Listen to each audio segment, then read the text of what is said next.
In the quiet stillness between your thoughts, there exists a profound truth that has guided seekers for thousands of years. Imagine for a moment that within your own mind lies a sanctuary of peace so vast and boundless that no external circumstance could ever disturb it. What if I told you that according to Zen Buddhism, this sanctuary isn't something you need to create? It's something you already possess. Stay with us as we explore the ancient wisdom of Zen that teaches us how to uncover our true nature. A nature that remains undisturbed even in the midst of life's greatest storms. The journey of Zen is not about adding something new to your life, but rather about removing the layers of confusion that prevent you from recognizing what has always been there. It is about seeing through the illusions that cause us to suffer and returning to our original face, the face we had before we were born. This journey isn't meant to be merely philosophical. It is intensely practical, offering time-tested tools for navigating the challenges of everyday existence with greater ease and clarity. In the words of an old Zen saying, "Before enlightenment, chop wood, carry water. After enlightenment, chop wood, carry water." The profound simplicity of this teaching reveals a fundamental truth. Zen isn't about escaping life, but about being fully present within it. It's about discovering extraordinary meaning in ordinary moments and finding freedom, not by changing our external circumstances, but by transforming our relationship to them. Consider for a moment how much of your suffering comes not from the events themselves, but from your resistance to them. When rain falls on your wedding day, is it the rain itself that causes distress? Or is it your attachment to how the day should have been? When someone speaks harshly to you, is it their words that hurt? Or your clinging to how you wish they had spoken? Zen invites us to examine these questions deeply, not as intellectual exercises, but as gateways to genuine liberation. The essence of Zen lies in its directness. It doesn't ask you to believe in complex philosophical systems or to adopt elaborate rituals. Instead, it points directly to your own mind as the source of both your suffering and your freedom. Through practices like Zazen, sitting meditation, we learn to observe the mind without becoming entangled in its constant movement. We discover that thoughts arise and pass away like clouds in the sky, and that we are not those thoughts but the vast awareness in which they appear. Imagine standing by a river, watching leaves float downstream. Some leaves move quickly, others slowly. Some get caught in eddies before continuing their journey. This is how Zen teaches us to observe our thoughts, not by trying to stop the river, but by watching it flow without attachment. When we cease identifying with every thought that crosses our mind, we begin to experience a profound shift in our relationship to life itself. A Zen master once asked his disciples, "What is the sound of one hand clapping?" This koan, or paradoxical riddle, isn't meant to be solved through logic, but to exhaust the analytical mind and create an opening for direct insight. In the space beyond concepts and categories, beyond the endless chatter of the thinking mind, lies the possibility of awakening to what has always been here. True freedom, from the Zen perspective, doesn't come from controlling our environment or from getting what we want. It comes from releasing our grip on how we think things should be and meeting life exactly as it is. This doesn't mean passive resignation or giving up on positive change.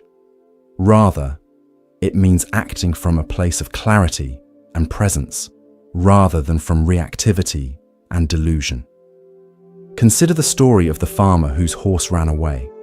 His neighbors came to console him, saying, "What bad luck?" The farmer simply replied, "Maybe."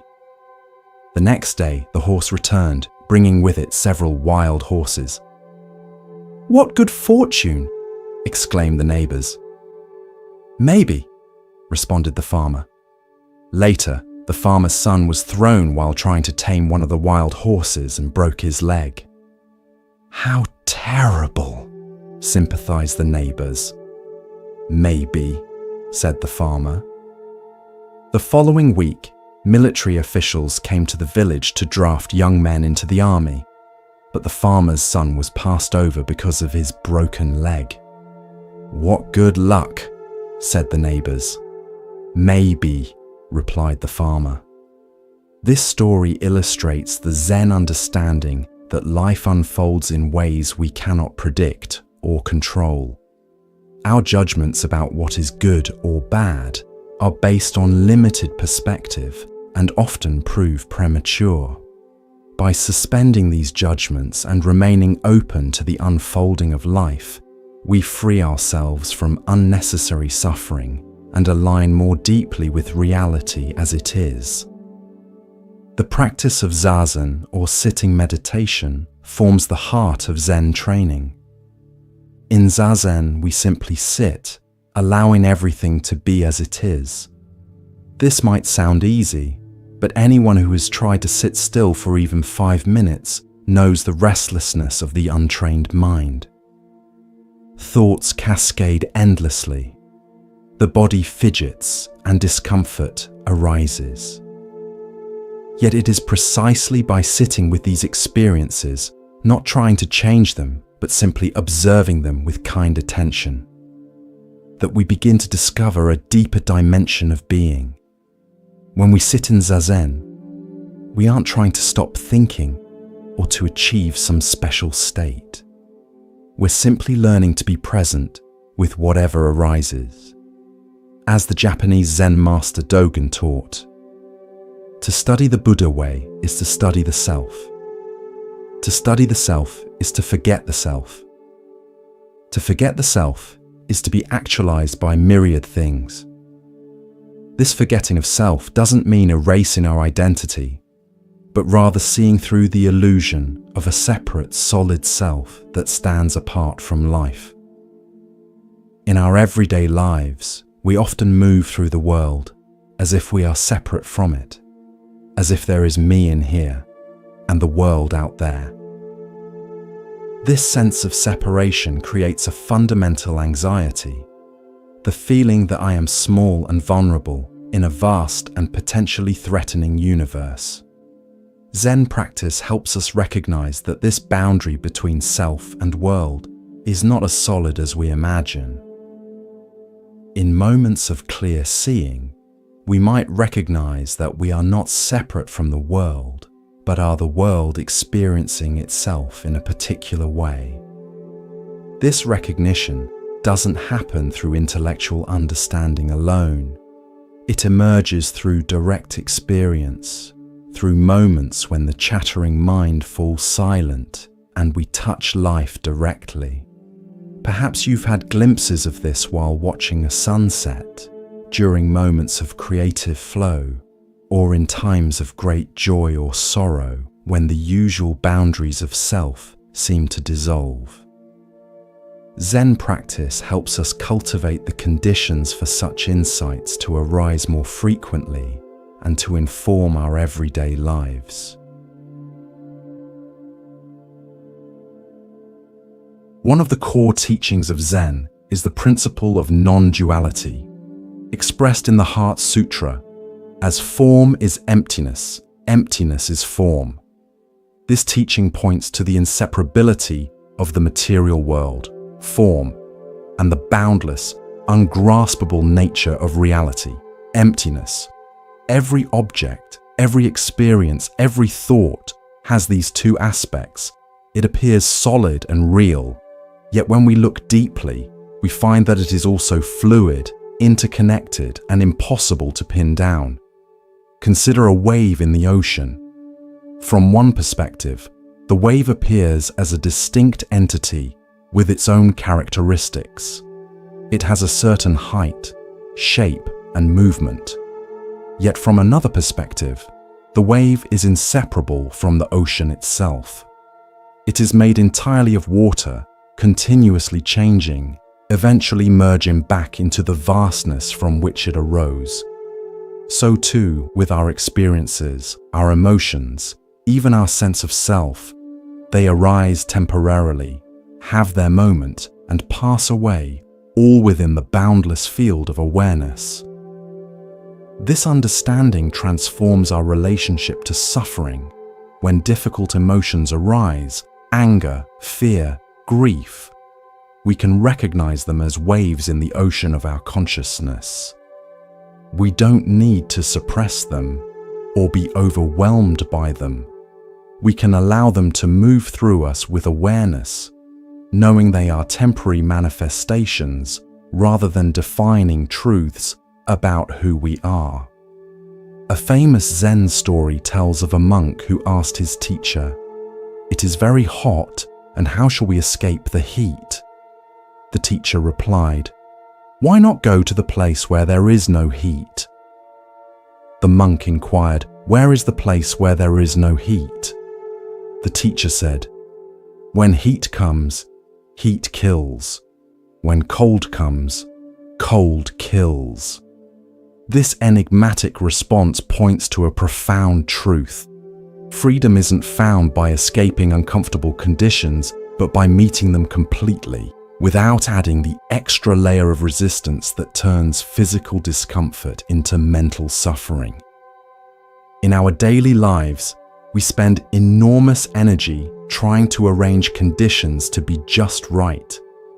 The perfect job, relationship, home, body. Zen doesn't dismiss the relative importance of these things, but reminds us that true peace doesn't depend on getting everything exactly the way we want it.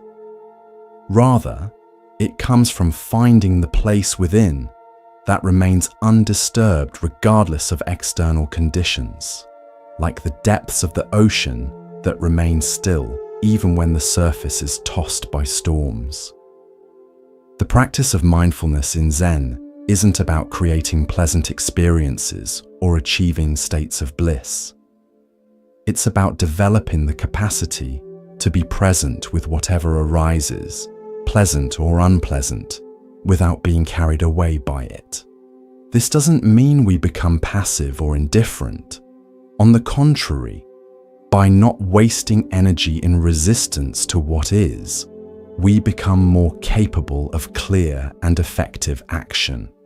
Consider the difference between walking on ice while tense and afraid of falling versus walking with a relaxed awareness that responds fluidly to changing conditions. The tense walker is actually more likely to fall because their rigidity prevents them from adapting moment by moment. Similarly, when we approach life's challenges with rigid expectations and resistance, we reduce our capacity to respond skillfully. In Zen practice, we cultivate what's called beginner's mind, a quality of openness and curiosity that isn't limited by preconceptions. Shunryu Suzuki, who brought Zen to America, famously said, "In the beginner's mind, there are many possibilities. In the expert's mind, there are few." When we approach each moment freshly, without imposing our ideas of how things should be, we discover new possibilities for responding to life's challenges. This beginner's mind is particularly valuable in times of significant change or uncertainty. When familiar structures fall away, a relationship ends, a job is lost, health declines, we naturally want to grasp for security and control. Zen invites us instead to remain open to not knowing, to allow ourselves to be vulnerable to life's uncertainty. In this vulnerable openness, we may discover resources within ourselves that were previously hidden. There's a story of a Zen master who was known for his equanimity. A student asked him, "Master, how do you maintain such peace of mind?" The master replied, "When I eat, I eat. When I walk, I walk. When I sleep, I sleep." The student, confused, said, "But that's what everyone does. We all eat, walk, and sleep." The master smiled and said, "No, when most people eat, they're thinking about walking. When they walk, they're thinking about sleeping. When they sleep, they're thinking about eating. They're never fully present for their lives." This complete presence, this wholehearted engagement with the activity of the moment, is at the heart of Zen practice. It's not about achieving some special state, but about removing the veils that prevent us from experiencing the extraordinary richness of ordinary life. When we're fully present for the simple act of drinking a cup of tea, of listening to a friend, of feeling the breeze on our skin, we touch a dimension of being that is inherently peaceful and complete. Zen teachings often emphasize the importance of everyday activities as opportunities for practice. Chopping vegetables, sweeping the floor, washing dishes. These mundane tasks become vehicles for awakening when approached with full attention. There's a story of a monk who asked his teacher for instructions on the path to enlightenment. The teacher asked, "Have you eaten your rice porridge?" The monk replied, "Yes." The teacher said, "Then wash your bowl."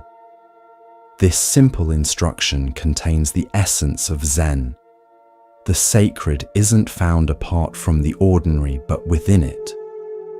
The practice of Zen doesn't promise to remove all difficulties from life. Pain, loss, and change are inevitable aspects of human existence. What Zen offers is a way to meet these realities without the additional suffering that comes from resistance.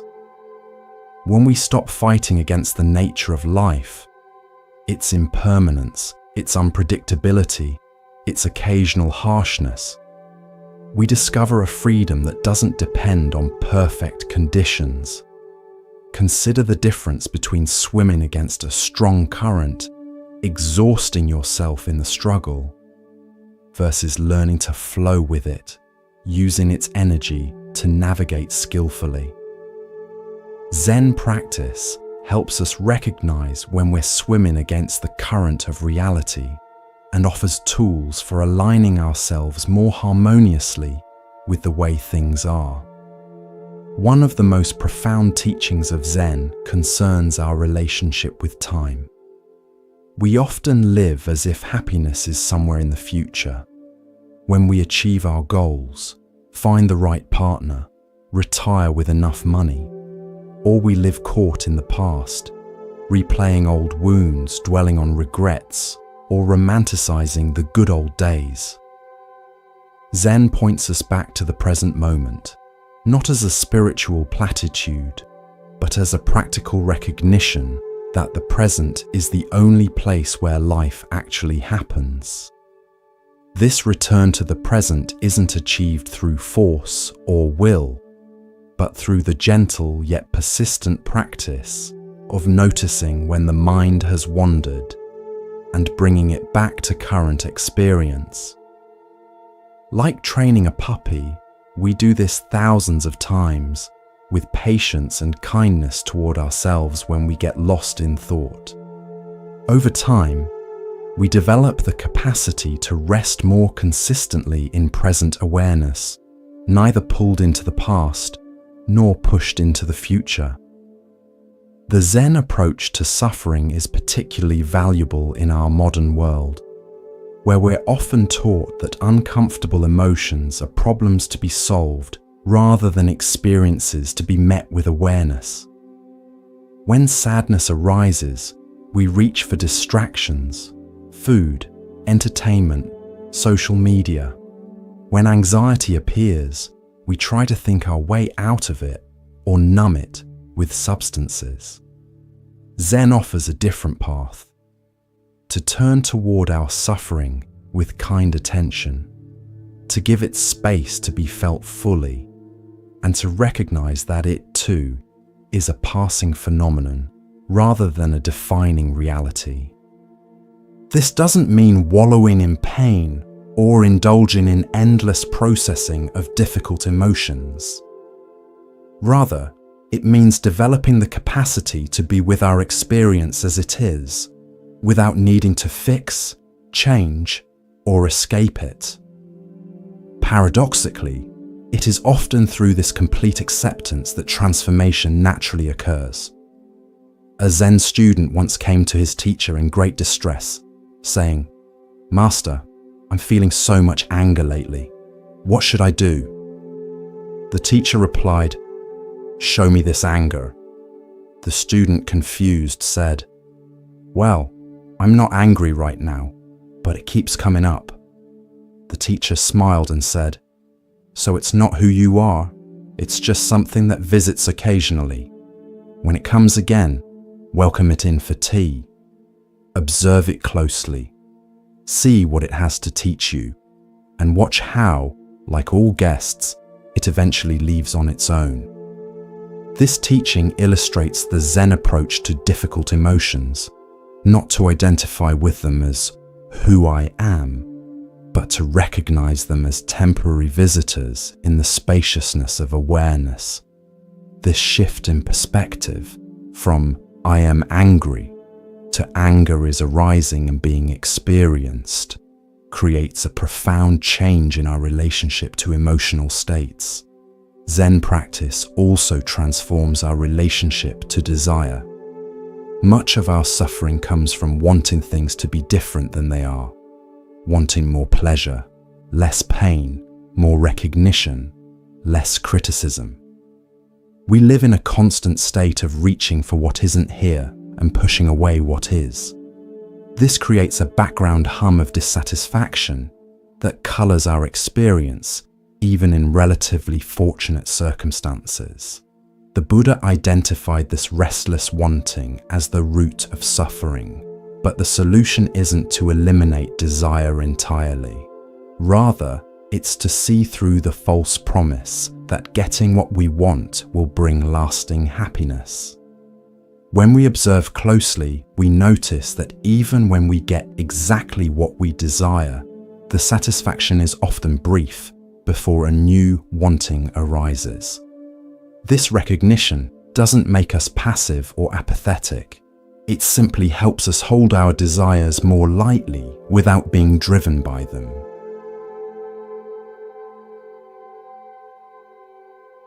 There's a Zen story about a monk who was being chased by a tiger. He came to the edge of a cliff, saw a vine growing over the edge, and quickly climbed down it to escape. As he hung there, he saw another tiger waiting at the bottom of the cliff. To make matters worse, two mice, one white and one black, began gnawing at the vine.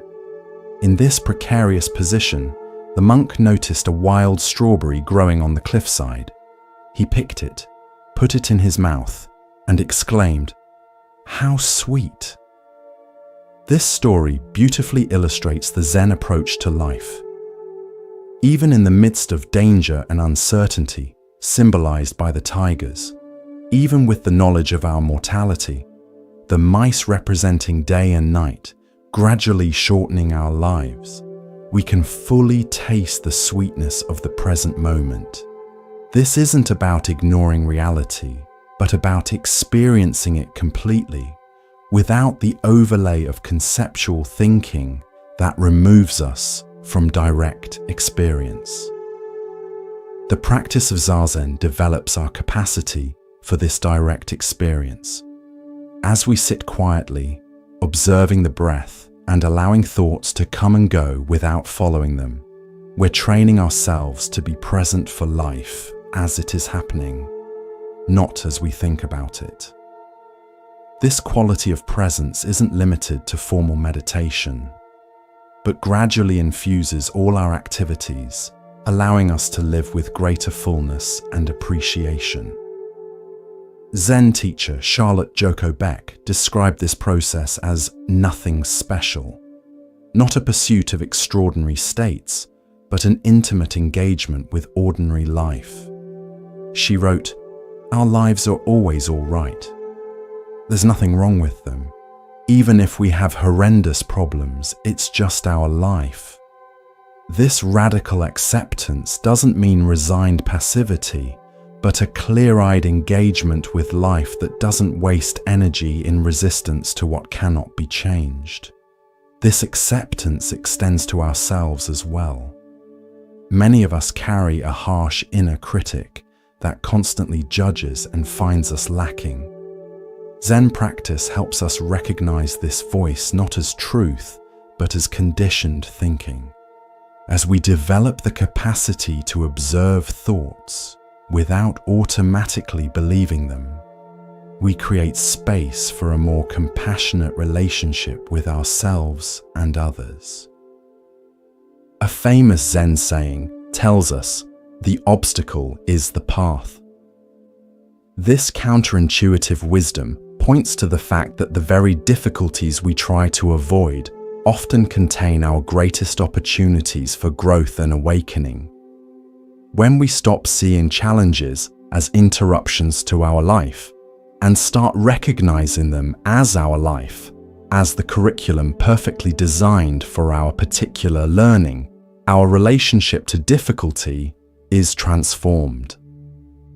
Consider how a muscle grows stronger through the resistance of weights, or how a pearl forms around an irritating grain of sand.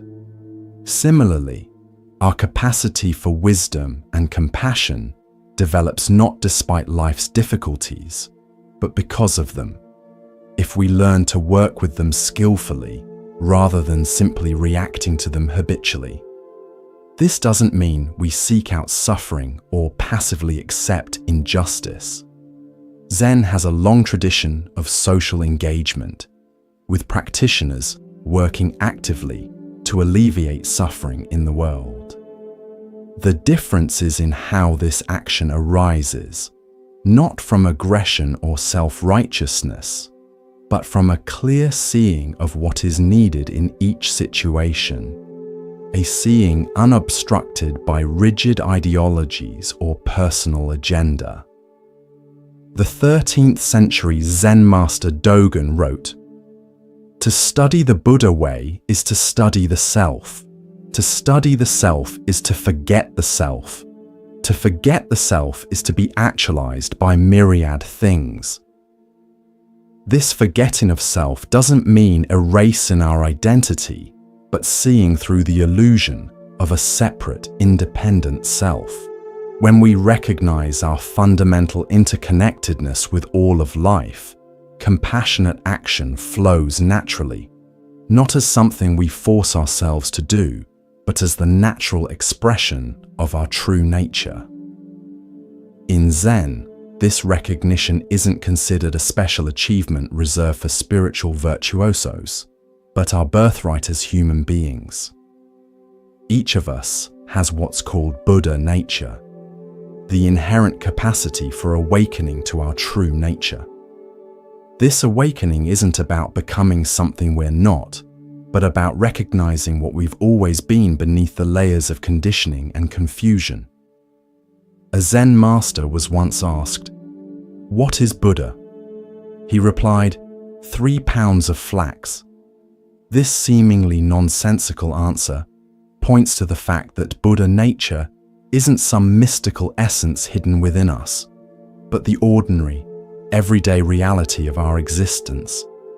It's not something to be attained in the future, but to be recognized right now, in the midst of our imperfect, messy human lives. This recognition doesn't happen once and for all, but occurs in moments, gradually becoming more stable and informing more of our life as we continue to practice.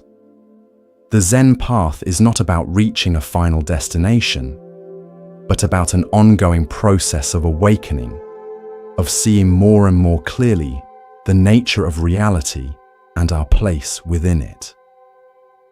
This journey of awakening is not linear, but spirals back on itself, revisiting the same territories with deepened understanding. As the saying goes, before enlightenment, chop wood, carry water. After enlightenment, chop wood, carry water. The activities may look the same from the outside, but they're experienced differently, with less struggle, greater presence, and a profound sense of connection to all of life. In our modern world of constant distraction and acceleration, the invitation of Zen to slow down and pay attention can feel both challenging and desperately needed. We've become accustomed to divided attention, checking our phones while in conversation, thinking about work while with family, planning tomorrow while barely tasting today's meal. This fragmented awareness leaves us feeling perpetually unsatisfied, always seeking the next thing without fully experiencing what's already here. Zen practice counteracts this tendency not by forcing the mind to concentrate, but by awakening interest in the present moment. When we truly pay attention to the sensation of breathing, to the play of light on water, to the subtle expressions on a loved one's face, we discover a richness in ordinary experience that we usually miss in our hurried lives. There's a story of a man on horseback who appears to be in a great hurry. A bystander calls out, "Where are you going in such a rush?" The rider replies, "I don't know. Ask the horse." This parable illustrates how many of us live, carried along by habits and reactivity, rarely pausing to question our direction or to make conscious choices about how we're living. Zen invites us to take the reins of attention back from the runaway horse of habit. Through practices like Zazen, we develop the capacity to notice when we've been carried away by thought and to return to present awareness. This doesn't happen through force or strain, but through the gentle yet persistent practice of noticing and returning thousands of times with patience and kindness toward ourselves when we get lost.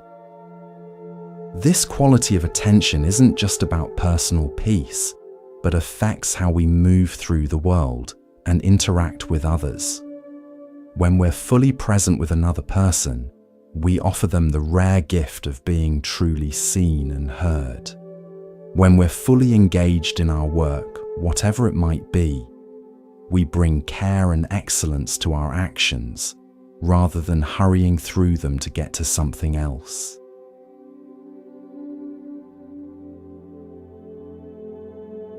A Zen student asked his teacher, "Master, what is the most important thing?" The teacher replied, "Attention." The student, thinking he hadn't heard correctly, repeated his question. Again, the teacher said, "Attention." Somewhat irritated, the student asked, "I understand that attention is important, but what is the most important thing?" The teacher looked at him deeply and said, "Attention means attention." This teaching points to the centrality of awareness itself. It's not just a means to an end, a way to get somewhere else. The cultivation of present awareness is itself the heart of the path.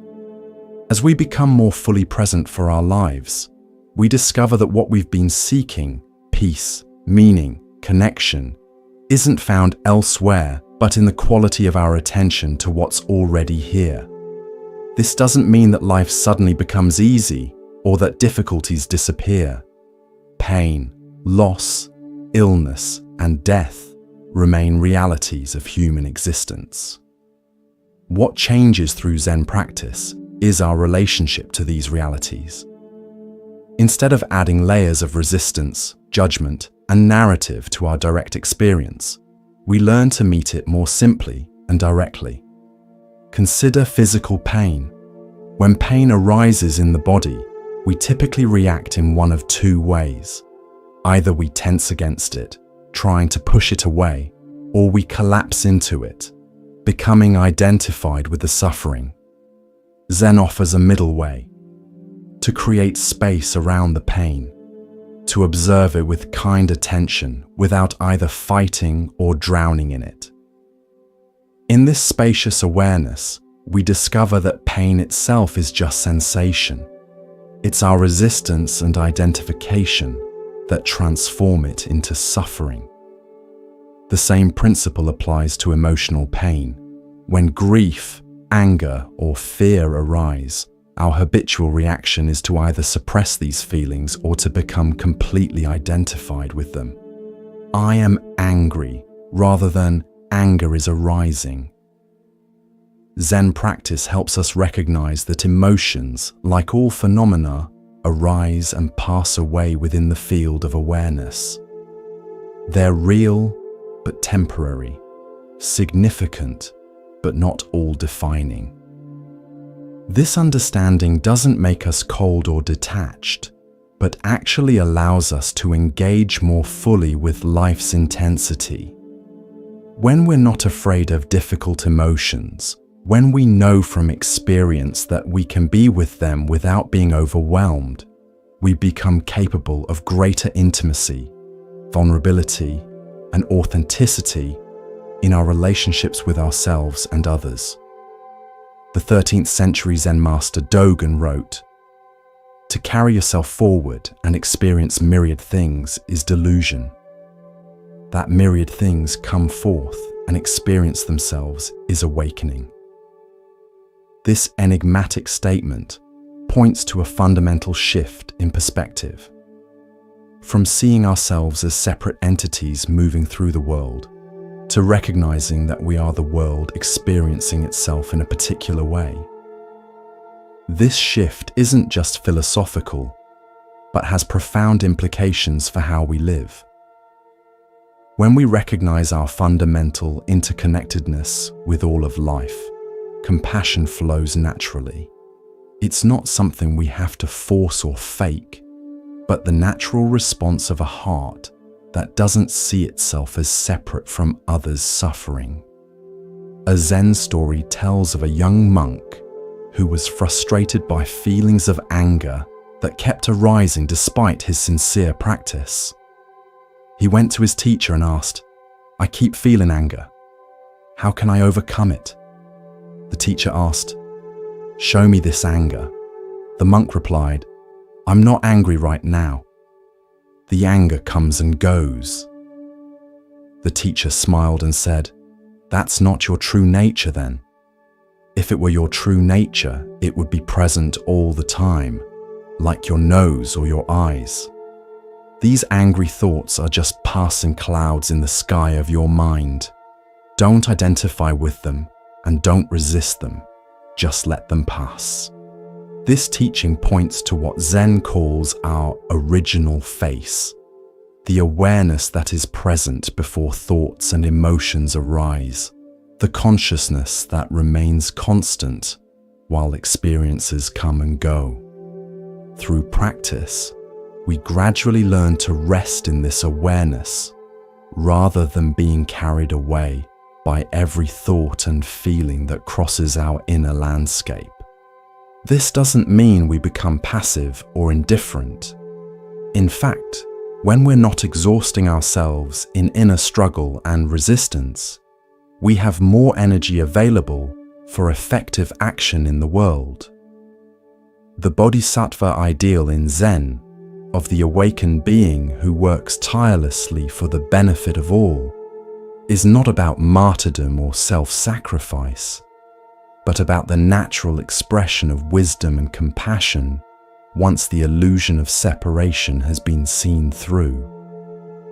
In our daily lives, this might look like being more patient with a difficult family member because we see their behavior as coming from their own suffering, rather than as a personal attack.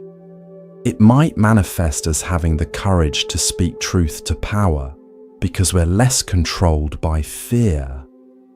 It might appear as the capacity to stay present with a friend's grief without needing to fix or change it, because we're comfortable with the full range of human emotion. The practice of Zen isn't about achieving some special state or having extraordinary experiences. It's about showing up fully for ordinary life, with its joys and sorrows, its beauty and pain. As Zen teacher Charlotte Joko Beck wrote, "Our practice is not to clear up the mystery, it is to make the mystery clear." This clarity doesn't come from figuring everything out intellectually, but from a direct perception that's available when the mind becomes still and present. It's like the difference between reading about water and actually drinking it, between studying a map and walking the terrain. Zen emphasizes direct experience over conceptual understanding, though both have their place. There's a famous Zen story about this distinction. A professor visited a Japanese master to inquire about Zen. The master served tea, pouring until the visitor's cup was full, and then continuing to pour. The professor watched the overflow until he could no longer restrain himself. "It's full. No more will go in," he exclaimed. "Like this cup," the master replied. "You are full of your own opinions and speculations. How can I show you Zen unless you first empty your cup?" This teaching reminds us that sometimes our greatest obstacle to insight is what we think we already know. The practice of beginner's mind, approaching experience with openness and curiosity rather than preconceived ideas, creates space for fresh perception and direct understanding. In Zen, this understanding isn't considered something esoteric or separate from everyday life. The mundane activities of eating, walking, working, and relating become the very field of practice. As the saying goes, Zen is not some kind of excitement, but concentration on our usual everyday routine. This focus on the ordinary doesn't mean Zen is devoid of mystery or wonder. On the contrary, as we learn to be fully present for simple experiences, the taste of tea, the sound of rain, the sensation of breathing, we discover an extraordinary richness that was always available, but overlooked in our habitual rushing and thinking. Zen practice also transforms our relationship to effort. Many of us have been conditioned to believe that trying harder is always the answer, that force of will can overcome any obstacle. Zen offers a different perspective, one that might be called effortless effort or non-doing.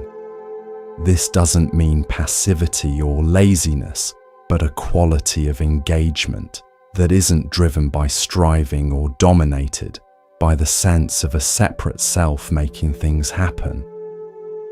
Consider the difference between trying to fall asleep and allowing sleep to happen, or between forcing a creative solution and allowing insight to arise. Some things cannot be achieved through direct effort, but require a different approach, creating the conditions and then letting go of control. In Zazen, we don't try to stop thinking or to achieve a particular state. We simply create the conditions, stable posture, present attention, and allow the natural settling of the mind to occur. As Zen master Shunryu Suzuki put it, Zen practice is to open up our small mind. This opening happens not through force, but through sustained, gentle attention. This principle applies beyond formal practice to all of life. Often our very effort to solve a problem keeps us locked in patterns that perpetuate it. When we step back, allow space, and approach the situation with beginner's mind, new possibilities emerge that weren't visible from within our habitual perspective. A Zen story illustrates this beautifully. A man was rowing his boat on a misty morning when suddenly another boat collided with his. He became furious and began shouting at the other boater. But as the mist cleared, he saw that the other boat was empty, simply drifting with the current. His anger immediately disappeared. This parable points to how much of our emotional reactivity comes from the attribution of intention to events. When we believe someone is deliberately causing us difficulty, we react with anger. When we recognize that most people are simply carried along by their own conditioning, like empty boats drifting with the current, compassion naturally arises. This doesn't mean we become passive in the face of harmful behavior. We can still set boundaries and work for positive change. But we do so without the added suffering of rage and resentment, without taking things so personally. This shift from reactivity to responsibility is one of the most valuable fruits of Zen practice. The Zen approach to difficulty is captured in a saying attributed to Shunryu Suzuki. The most important thing is to find out what is the most important thing. When we're caught up in the details of a challenging situation, we often lose sight of what really matters. Zen practice helps us step back and reconnect with our deeper values and purpose. This perspective doesn't eliminate problems, but puts them in a larger context. From the vantage point of the entire mountain range, the hill we're currently climbing doesn't seem so insurmountable.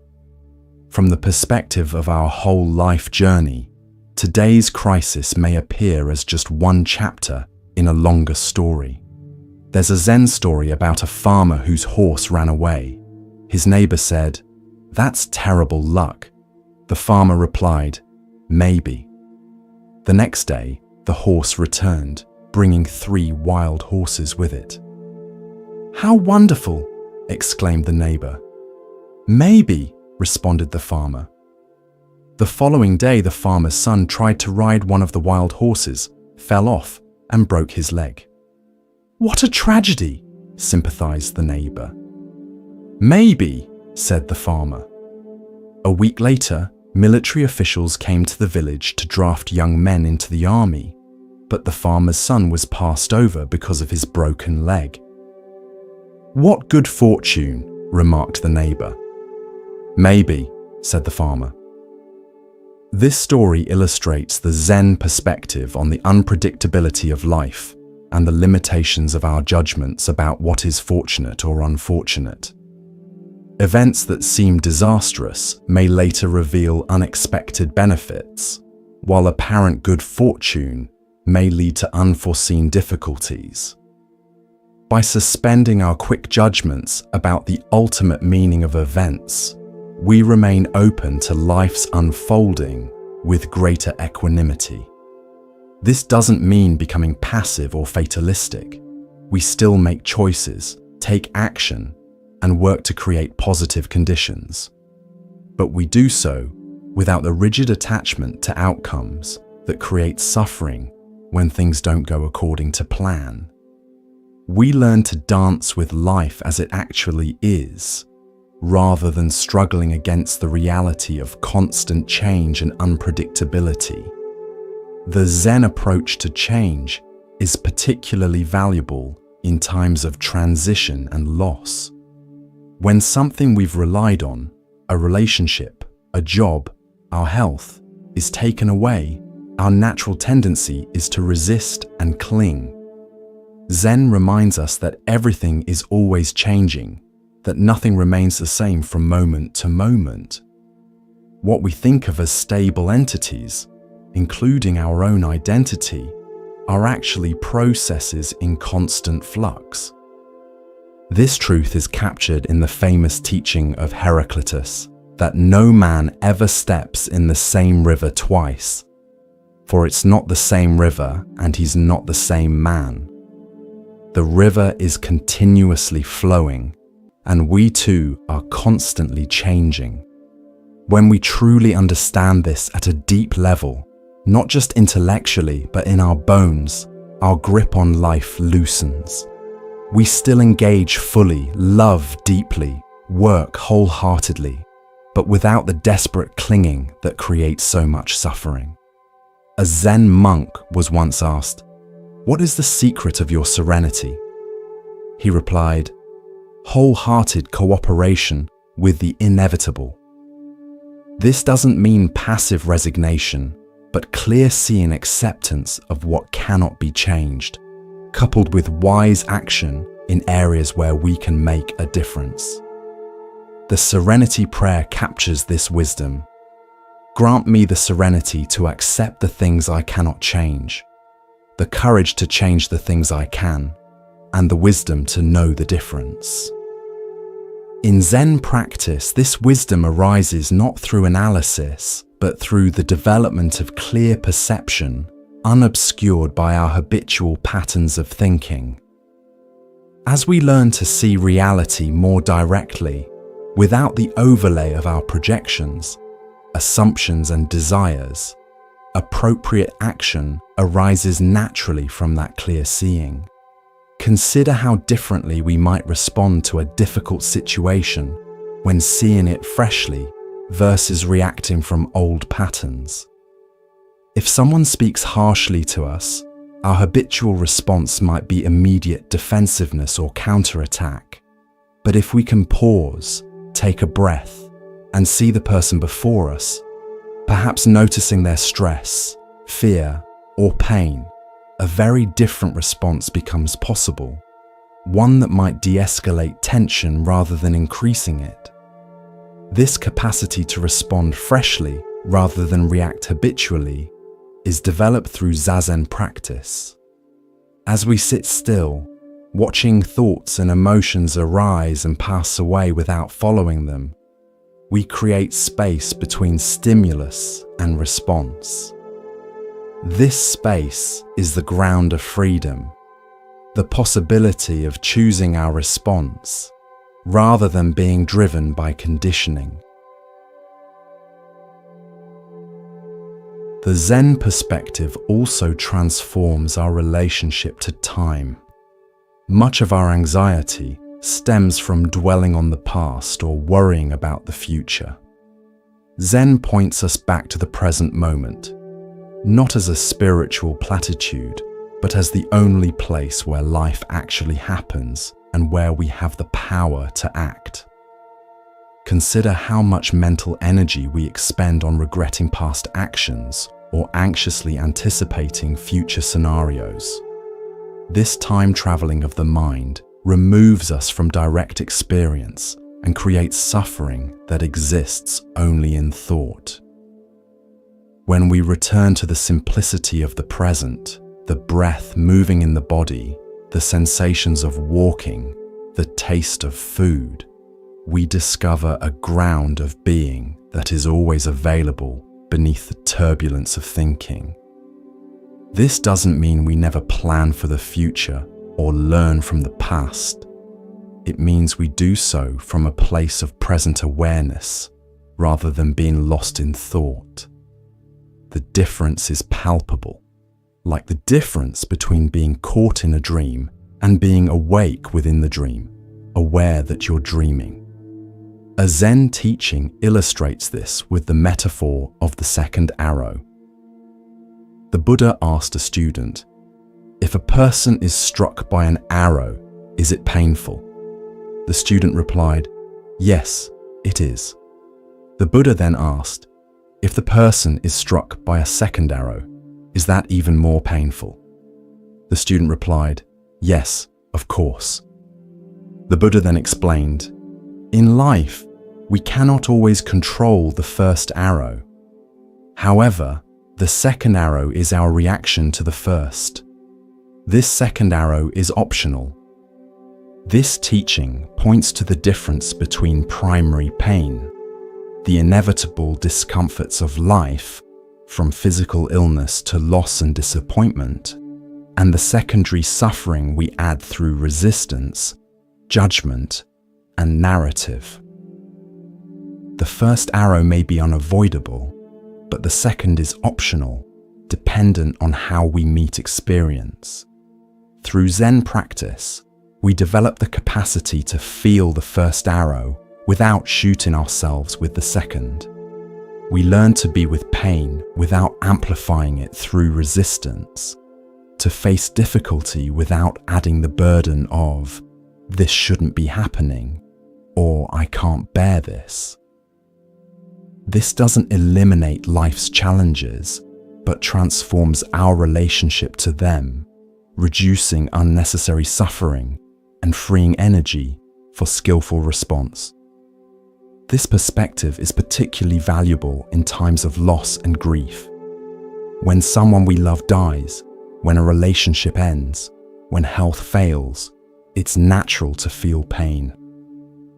Zen doesn't ask us to suppress this pain or to transcend it prematurely. Rather, it invites us to be fully present with grief, to allow it to move through us without resistance, knowing that like all experiences, it will change over time. There's a Zen story about a woman whose only son died. In her grief, she carried the child's body to a Zen master and begged him to bring her son back to life. The master said he would need a special herb that could only be found in a house that had never known sorrow. He instructed her to go from house to house in the village asking for this herb. The woman went from door to door, but at each house she heard stories of loss and grief, a husband who had died, a child who was ill, parents who had passed away. Gradually, she realized that suffering was universal, that no home was untouched by loss. With this understanding, she returned to the master, ready to bury her son and continue her life with a new perspective on the universality of suffering and the preciousness of life. This story points to the way Zen helps us contextualize our personal suffering within the larger human experience. When we recognize that pain is not personal, but universal, not a sign that something has gone wrong, but an inherent aspect of being alive, we feel less isolated in our difficulties and more connected to the shared human journey. This connection is further developed through the cultivation of compassion, not as a lofty ideal, but as the natural response of a heart that recognizes our fundamental interconnectedness. When we truly understand that we are not separate from others, their suffering becomes our concern, not through moral imperative, but through direct perception of our shared being. There's a Zen story about two monks walking along a muddy road after heavy rain. They came upon a beautiful young woman unable to cross a large puddle without ruining her silk kimono. The elder monk picked her up and carried her across. The monks continued their journey in silence, but after several hours, the younger monk, unable to contain himself, said, "As monks, we are not supposed to touch women, especially beautiful ones. Why did you do that?" The elder monk replied, "I put the woman down hours ago. Why are you still carrying her?" This story illustrates the Zen emphasis on mental freedom, the ability to respond appropriately to each situation without being bound by rigid rules or carrying unnecessary burdens. The younger monk was trapped in his ideas about what should have happened, while the elder monk simply did what was needed in the moment and then moved on without rumination. This mental freedom doesn't come from abandoning ethics, but from internalizing them so deeply that they inform our spontaneous responses rather than functioning as external constraints. As the Chinese Zen master Linji said, "If you meet the Buddha on the road, kill him." This shocking statement isn't advocating literal violence, but pointing to the importance of not turning even the highest spiritual teachings into idols that prevent direct perception and authentic response. The ultimate aim of Zen practice isn't to adhere perfectly to a set of principles, but to awaken to our true nature, what some traditions call Buddha nature or original face. This awakening isn't about becoming something other than what we are, but recognizing what has always been present beneath the layers of conditioning and confusion. A Zen teacher was asked, "What is Buddha?" He replied, "Your everyday mind is the way." This response points to the fact that enlightenment isn't found in some special state, apart from ordinary life, but in the clear perception of what is already here. The extraordinary is found within the ordinary when we learn to see with fresh eyes. Zen teachings often speak of the concept of not knowing as a doorway to wisdom. This might seem counterintuitive in our culture that values expertise and certainty, but there's profound truth in embracing the limits of our understanding. When we release our grip on what we think we know, we open ourselves to perceiving reality more directly, without the filter of preconceptions. Consider how often our certainties have been proven wrong throughout our lives. Ideas we once held with absolute conviction may now seem misguided or incomplete. Scientific theories considered irrefutable have been replaced with deeper understandings. Cultural values have shifted dramatically across generations. Recognizing the provisional nature of knowledge creates a humility that allows for continued growth and learning. A famous Zen story illustrates this beautifully. A university professor came to visit a renowned Zen master to learn about Zen. As they sat together, the master began pouring tea into the professor's cup. He poured until the cup was full, and then continued pouring so that tea spilled over the rim and onto the table. The professor, watching the overflow, finally exclaimed, "The cup is full! No more will go in." The master stopped pouring and said, "Like this cup, your mind is full of your own opinions and speculations. How can I show you Zen unless you first empty your cup?" This teaching points to the importance of approaching life with what Zen calls beginner's mind. A quality of openness and receptivity that isn't blocked by preconceptions. The beginner's mind doesn't mean erasing all knowledge, but holding it lightly, remaining open to new information and perspectives that might challenge or deepen our understanding. In our daily lives, this quality of not knowing can transform our relationships. How often do we believe we already know what someone will say before they've finished speaking? How frequently do we categorize people based on limited information, missing the fullness of who they are? When we approach each person and situation with fresh attention, we create the possibility for genuine encounter rather than simply confirming our existing views. This beginner's mind applies equally to our relationship with ourselves. Many of us carry fixed ideas about who we are. I'm not creative. I'm bad with numbers. I always mess up relationships. These self-definitions limit what's possible and often become self-fulfilling prophecies. Zen practice invites us to question these fixed identities and to remain open to discovering new capacities and dimensions within ourselves.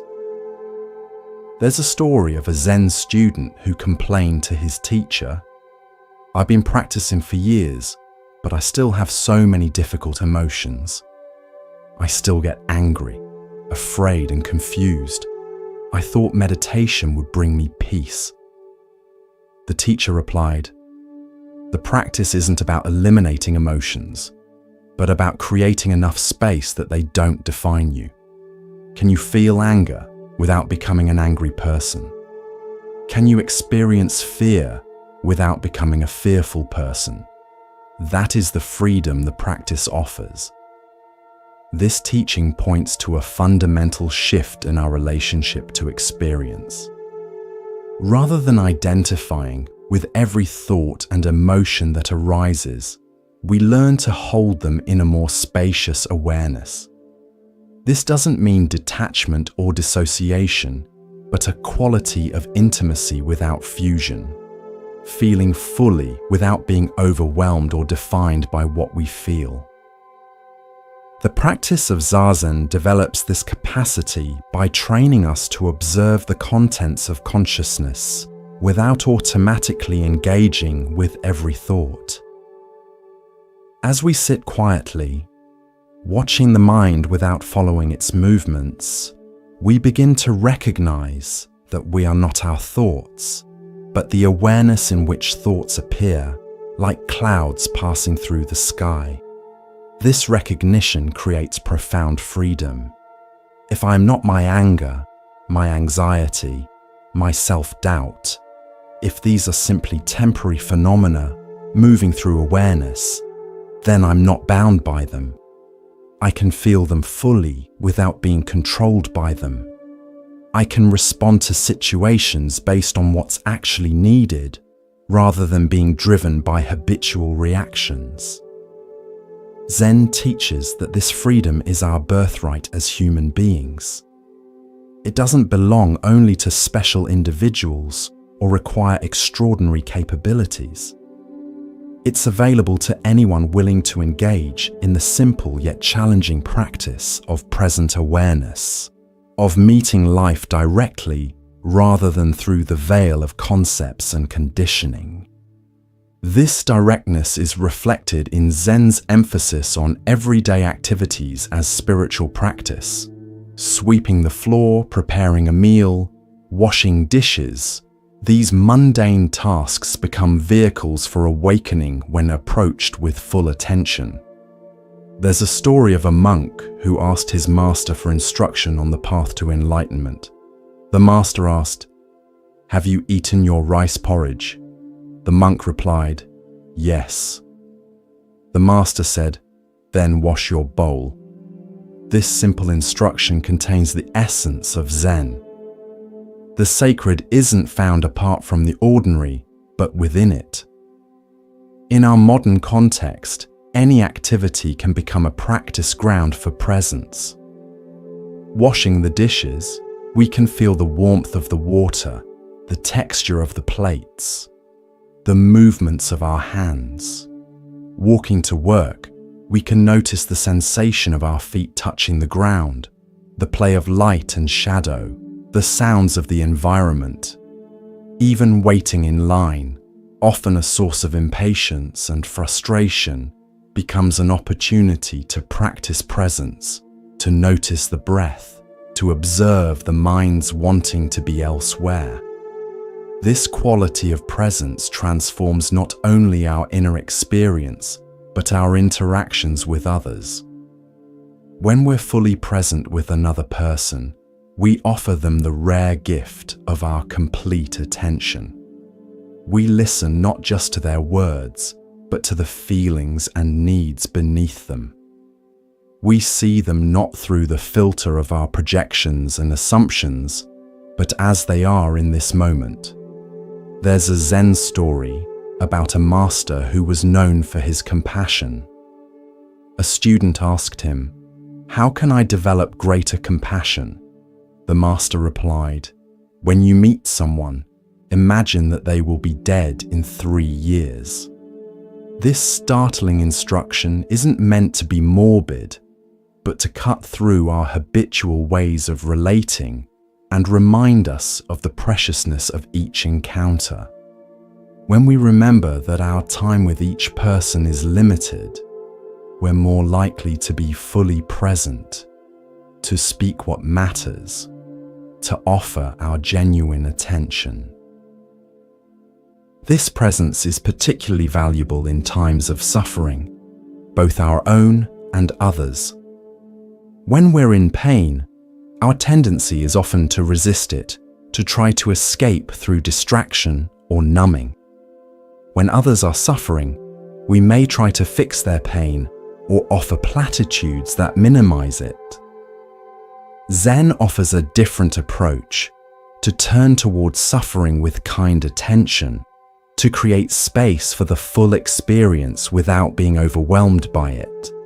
Consider the difference between being with someone who's trying to cheer you up when you're grieving versus being with someone who can simply sit with you in your pain, offering the gift of their presence without needing to change your experience. The second presence is profoundly healing, not because it makes the pain go away, but because it allows us to feel fully held in our humanity, including our suffering. This quality of presence extends to how we meet our own suffering. When difficult emotions arise, grief, anger, fear, can we turn toward them with the same kindness we would offer a friend in pain?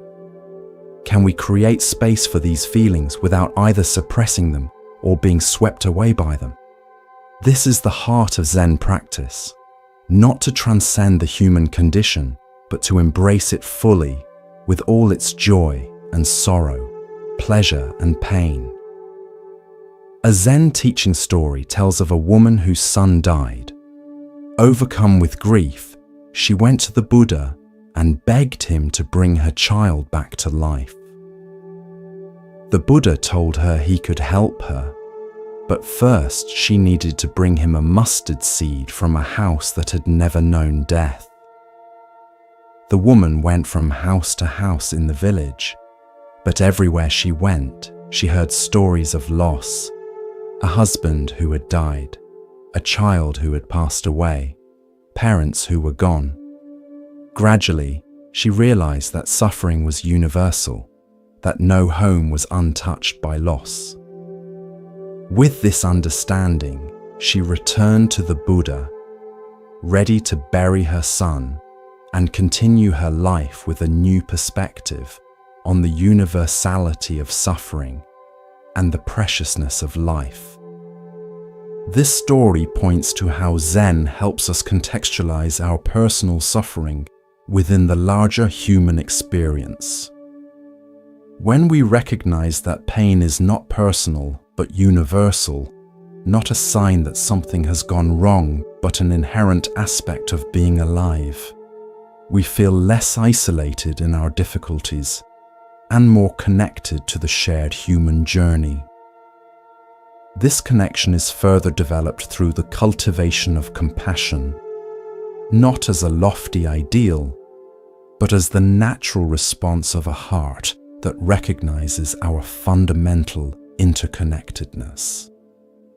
When we truly understand that we are not separate from others, their suffering becomes our concern, not through moral imperative, but through direct perception of our shared being.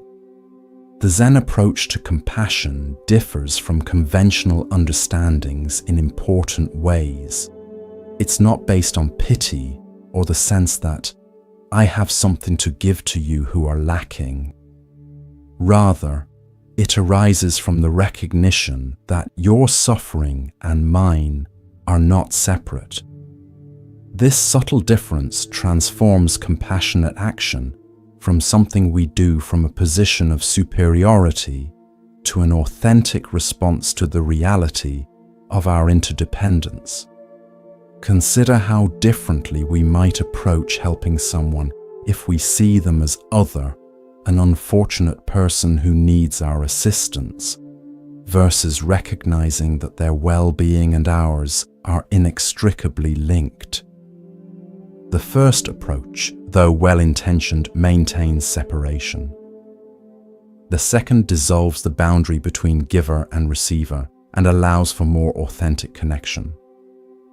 This understanding of interconnectedness extends beyond human relationships to include all of life. Zen teaches that we are not separate from the natural world, but an integral part of it. The air we breathe, the water we drink, the food we eat, these aren't resources external to us, but aspects of the vast web of life of which we are a part. A Zen master was once asked about the relationship between humans and nature. He replied, "There is no relationship because there are not two things to be related." This teaching points to the artificial nature of the boundary we draw between ourselves and the environment. When we truly understand this, care for the earth becomes not an obligation or a cause, but the natural expression of caring for ourselves. This perspective transforms our approach to environmental challenges. Instead of seeing climate change or species extinction as abstract problems happening elsewhere, we recognize that what happens to the earth happens to us. This isn't just poetic language, but biological reality. The air, water, and soil are not separate from our bodies, but continuously becoming part of us through breathing, drinking, and eating. The same understanding applies to social issues. In Zen, there's no fundamental separation between personal and social transformation. As we work to awaken to our true nature, we naturally become more responsive to suffering in all its forms, whether it manifests as personal distress or social injustice. There's a story of a Zen master who was known for his social activism. A student asked him, "Is your activism part of your Zen practice, or separate from it?" The master smiled and held up his hand. "Are my fingers part of my hand, or separate from it?" This teaching points to the integrated nature of personal and social awakening. They are not two separate paths, but aspects of the same journey. This integration is reflected in the Bodhisattva ideal that's central to Zen, the awakened being who works tirelessly for the benefit of all. The Bodhisattva doesn't postpone their own liberation until all beings are free, but recognizes that true liberation includes the understanding that I and other are not separate realities. As this understanding deepens, compassionate action flows naturally, not as something we force ourselves to do, but as the expression of our true nature. A famous Zen koan asks, "What is your original face before your parents were born?" This enigmatic question points to that which, in us, is beyond conditioning, beyond the constructed sense of self, beyond even birth and death. It invites us to recognize what in Buddhism is called Buddha nature, our inherent capacity for awakening, for wisdom and compassion that exists prior to all the layers of identity we accumulate. This teaching doesn't suggest that we erase our individuality or deny the uniqueness of our personal journey. Rather, it points to the ground of being that precedes and transcends our individual story, the awareness that remains constant while thoughts, emotions, and experiences come and go. In practical terms, this understanding helps us hold our personal identity more lightly. We can honor our particular gifts, acknowledge our specific challenges, and work with the unique conditions of our life without mistaking these for the totality of who we are. This loosening of identification creates freedom. The freedom to grow and change, to respond freshly to each situation, rather than being locked into fixed patterns based on who we think we are. A Zen master was once asked, "What is the most important thing?" He replied, "Attention." The student, thinking he hadn't heard correctly, repeated his question. Again, the master said, "Attention." Somewhat irritated, the student asked, "I understand that attention is important, but what is the most important thing?"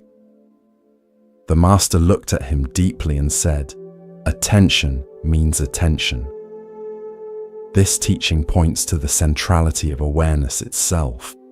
It's not just a means to an end, a way to get somewhere else. The cultivation of present awareness is itself the heart of the path. As we become more fully present for our lives, we discover that what we've been seeking, peace, meaning, connection, isn't found elsewhere, but in the quality of our attention to what's already here. This quality of attention isn't just about personal peace, but affects how we move through the world and interact with others. When we're fully present with another person, we offer them the rare gift of being truly seen and heard. When we're fully engaged in our work, whatever it might be, we bring care and excellence to our actions rather than hurrying through them to get to something else. In our modern world of constant distraction and acceleration, the invitation of Zen to slow down and pay attention can feel both challenging and desperately needed.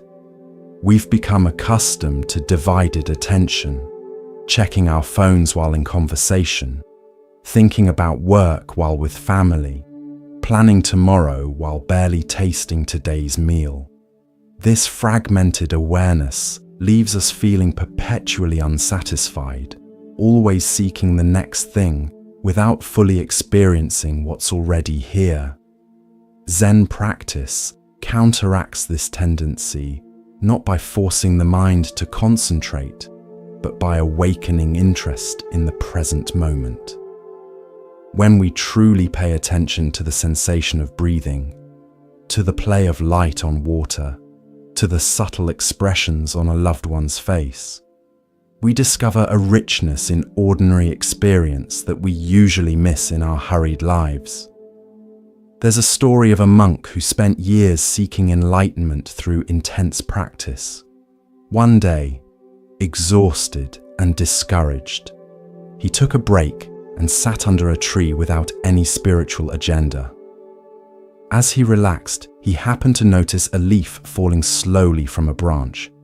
Something about the simple beauty of this ordinary event triggered a profound shift in perception. In that moment, he realized that what he'd been seeking so strenuously had been present all along in the everyday world around him. This story illustrates that awakening isn't always the result of heroic effort, but can arise through a simple shift in perception, a dropping of the barriers we place between ourselves and direct experience. Sometimes, it's our very striving that prevents us from recognizing what's already here. This doesn't mean that practice is unnecessary. Regular meditation helps cultivate the conditions for insight by training the mind to be more stable and present.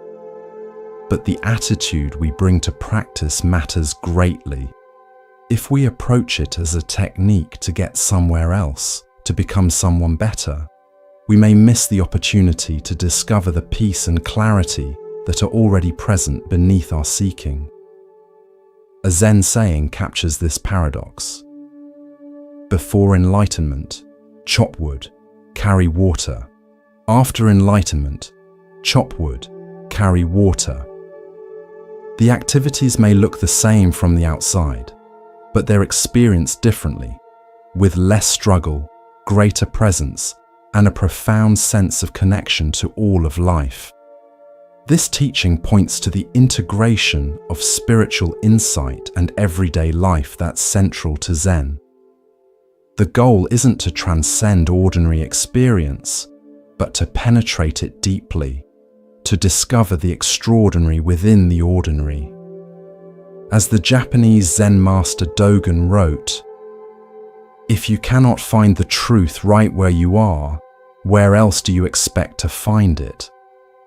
This emphasis on the sacredness of everyday life is reflected in the Zen arts: calligraphy, flower arrangement, tea ceremony, gardening, archery. These practices aren't separate from spiritual training, but extensions of it, ways of bringing the same quality of presence and attention to specific activities that we cultivate in Zazen. Consider the Japanese tea ceremony, with its focus on simple movements performed with complete attention. Nothing in the ceremony is rushed or haphazard. Each gesture, wiping the tea scoop, folding the cloth, whisking the tea, is done with care and presence. The entire ritual becomes a meditation in action, a way of honoring the sacredness of the ordinary. This same quality can infuse any activity in our lives. Cooking a meal, we can be fully present with the colors, textures, and aromas. Cleaning the house, we can experience the satisfaction of caring for our space. Even routine tasks like brushing teeth or taking a shower can become opportunities for presence rather than moments to rush through on the way to something else. This quality of presence not only enriches our own experience but affects everyone around us. When we move through the world with attention and care, we create a field of awareness that others can sense and respond to. Just as anxiety and distraction are contagious, so too are presence and calm. Consider how differently you feel when talking to someone who's fully present with you versus someone who's distracted or mentally elsewhere. The quality of connection and understanding that's possible in the presence of real attention is profoundly different. By cultivating presence in our own lives, we offer this gift to everyone we encounter. This presence isn't something we achieve once and for all, but a continuous practice of returning. The mind naturally wanders. That's what minds do. The practice isn't to prevent wandering, but to notice when it happens and gently return to present awareness thousands of times with patience and kindness toward ourselves when we get lost. A Zen story illustrates this process. A student complained to his teacher, "My mind is always wandering during meditation. I'm a terrible meditator." The teacher replied, "The nature of the mind is to wander, just as the nature of a child is to run and play. We don't scold a child for running. We simply bring them back when they wander too far. Treat your mind with the same gentle firmness, bringing it back again and again without criticism." This teaching points to the importance of patience and self-compassion in Zen practice. The path isn't about perfection, but about continuous engagement, about returning to present awareness regardless of how many times we've wandered away. Each return is itself the practice, not a step towards some future state of permanent presence. This quality of patient returning applies not just to formal meditation, but to all of life. When we find ourselves caught in worry about the future, we return to the present. When we're trapped in regret about the past, we return to the present. When we're lost in judgments about ourselves or others, we return to the present. Each return is an opportunity to begin again, to meet life freshly, without the burden of past failures or future anxieties.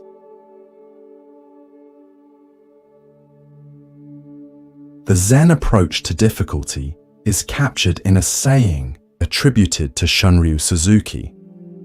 The most important thing is to find out what is the most important thing. When we're caught up in the details of a challenging situation, we often lose sight of what really matters. Zen practice helps us step back and reconnect with our deeper values and purpose. This perspective doesn't eliminate problems, but puts them in a larger context. From the vantage point of the entire mountain range, the hill we're currently climbing doesn't seem so insurmountable. From the perspective of our whole life journey, today's crisis may appear as just one chapter in a longer story. There's a Zen story about this shift in perspective. A monk was being chased by a tiger and came to the edge of a cliff. Seeing a vine growing over the edge, he quickly climbed down it to escape. As he hung there, he saw another tiger waiting at the bottom of the cliff. To make matters worse, two mice, one white and one black, began gnawing at the vine. In this precarious position, the monk noticed a wild strawberry growing on the cliffside. He picked it, put it in his mouth, and exclaimed, "How sweet!" This story beautifully illustrates the Zen approach to life. Even in the midst of danger and uncertainty, symbolized by the tigers, even with the knowledge of our mortality, the mice representing day and night, gradually shortening our lives, we can fully taste the sweetness of the present moment. This isn't about ignoring reality, but about experiencing it completely, without the overlay of conceptual thinking that removes us from direct experience.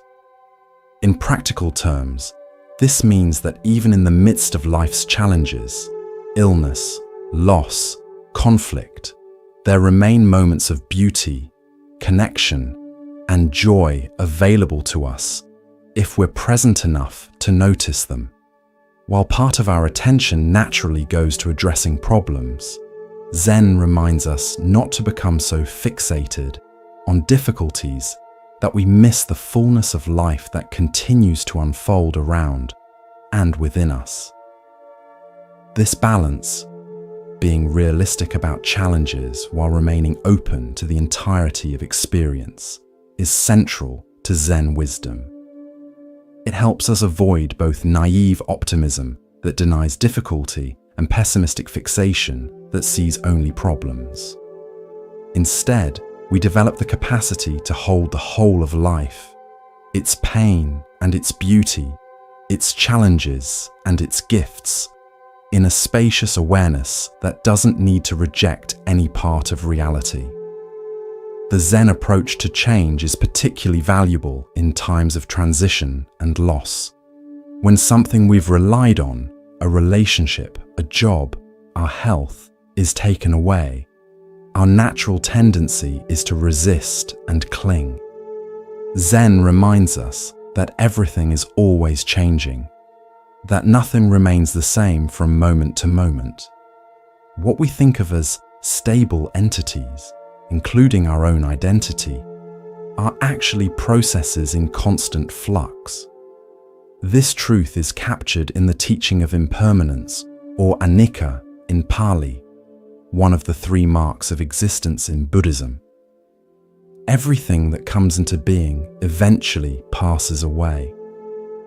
Relationships begin and end, careers rise and fall, bodies age and eventually die.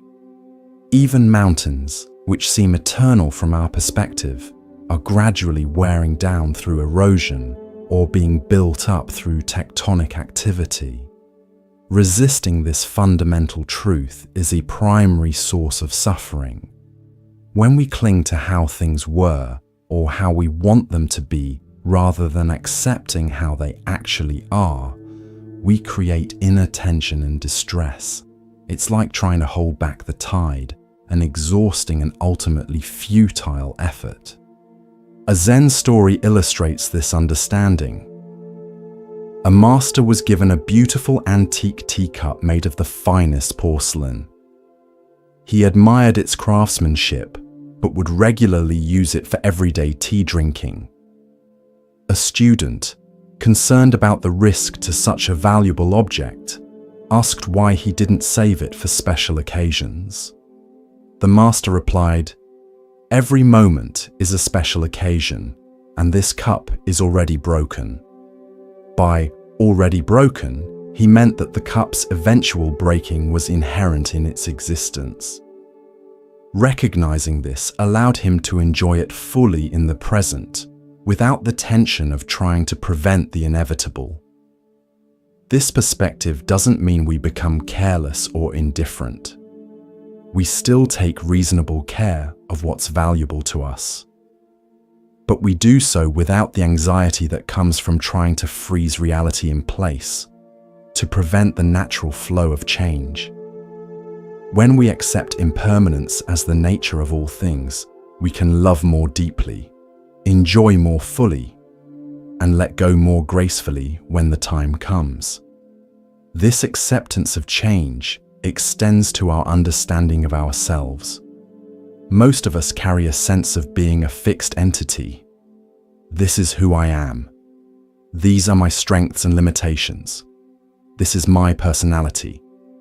Zen challenges this fixed identity, pointing out that we too are in constant flux. The person we are today is not identical to who we were 10 years ago, or who we'll be 10 years from now. When we recognize this fluidity, we become more open to growth and transformation, less confined by our ideas about who we think we are. A student once asked a Zen master, "What is the self?" The master replied, "The self is like a river. If you scoop up a handful of water from a river and ask, 'Is this the river?' the answer is both yes and no. It is part of the river, but the river is much more than what you hold in your hand. And even what you hold is constantly changing, the molecules of water moving, evaporating. So too with the self. It is real yet fluid, identifiable yet constantly changing." This teaching points to what Buddhism calls the middle way, avoiding the extremes of both rigid identity, "I am definitely this," and nihilism, "There is no self at all." We have continuity and patterns that make us recognizable to ourselves and others, yet we are also in constant evolution, never quite the same from one moment to the next. Understanding this truth liberates us from the prison of fixed identity. We are not confined to being who we've been in the past. We can grow, change, develop new capacities, heal old wounds. Our nature is not set in stone, but is responsive to conditions, including the conditions we deliberately cultivate through practice. The Zen approach to difficulty is reflected in the teaching of the Four Noble Truths, which the Buddha presented in his first sermon after his awakening. The first truth acknowledges that suffering exists as part of the human condition. The second identifies the cause of suffering as craving and aversion, wanting things to be different than they are. The third offers the good news that liberation from suffering is possible. And the fourth outlines the path that leads to that liberation. This framework provides a practical approach to working with difficulty. Rather than denying pain or becoming overwhelmed by it, we acknowledge its presence. Rather than blaming others or circumstances for our distress, we look at how our own mental habits may be contributing to it. Rather than resigning ourselves to suffering as inevitable, we recognize the possibility of freedom. And rather than floundering without direction, we engage with practices that gradually transform our relationship to difficulty. In Zen, this path is not primarily conceptual, but experiential. Through Zazen practice, we develop the capacity to be with whatever arises without being carried away by it. We learn to observe thoughts and emotions without automatically believing or acting on them. We discover the space of awareness within which all experiences come and go, a space that remains unharmed even by painful experiences. This capacity to be with difficulty without being defined by it transforms our relationship to suffering. Pain may still arise. That's part of being human, but we add less suffering to it through resistance and identification. We learn to feel emotions fully without being controlled by them, to face challenges clearly without being overwhelmed by them. A Zen story illustrates this transformed relationship to difficulty. A senior monk and a junior monk were traveling together and came to a river with a strong current. As they prepared to cross, they saw a young woman waiting, unable to cross on her own. Despite monastic vows that forbade touching women, the senior monk carried her across the river and set her down on the other side. The two monks continued their journey in silence for several hours. Finally, the junior monk, unable to contain himself, said, "As monks, we are not supposed to touch women, especially beautiful ones. Why did you do that?" The senior monk replied, "I put the woman down hours ago. Why are you still carrying her?" This story points to the mental freedom that Zen cultivates, the ability to respond appropriately to each situation without being bound by rigid rules or carrying unnecessary burdens. The younger monk was trapped in his ideas about what should have happened, while the elder monk simply did what was needed in the moment and then moved on without rumination. This freedom from mental entanglement allows for more skillful navigation of life's complexities. The Zen approach to emotions differs significantly from both suppression and indulgence. Rather than seeing emotions as problems to be eliminated or impulses to be automatically followed, Zen teaches us to create space around our feelings, to feel them fully while recognizing that they are temporary phenomena rather than defining truths. Consider the difference between saying, "I am angry," and "anger is arising."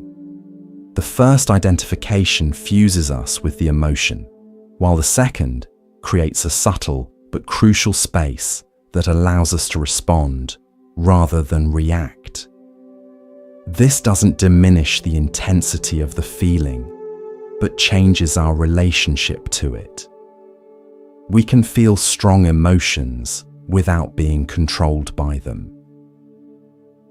A Zen teacher compared this relationship to emotions to hosting guests in your home. When a guest arrives, you welcome them in.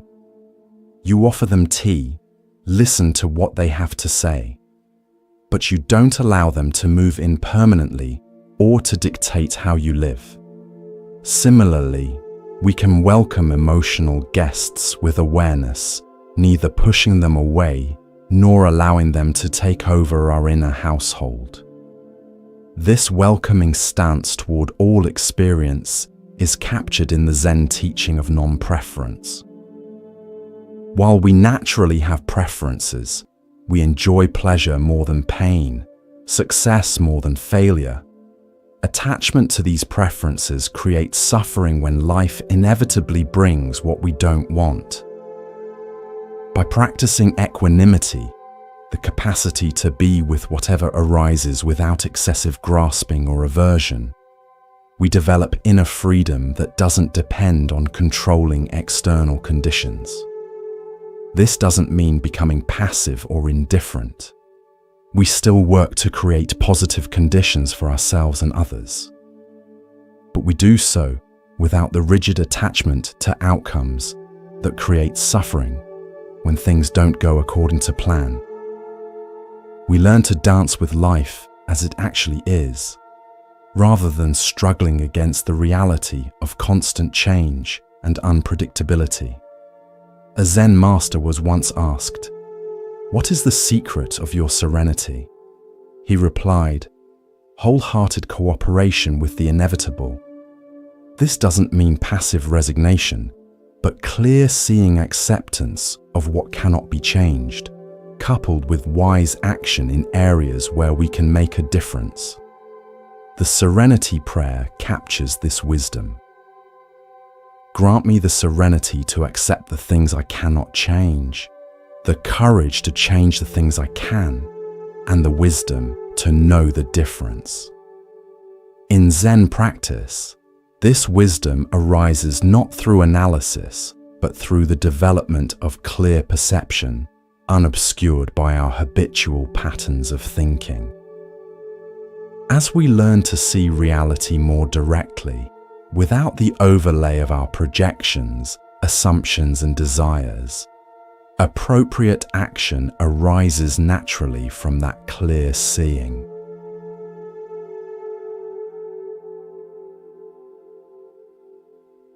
One of the most powerful teachings of Zen concerns our relationship with suffering. The Buddha taught that life inevitably includes dukkha, often translated as suffering or unsatisfactoriness. We experience physical pain, emotional distress, loss, illness, and eventually death. No human life is exempt from these realities.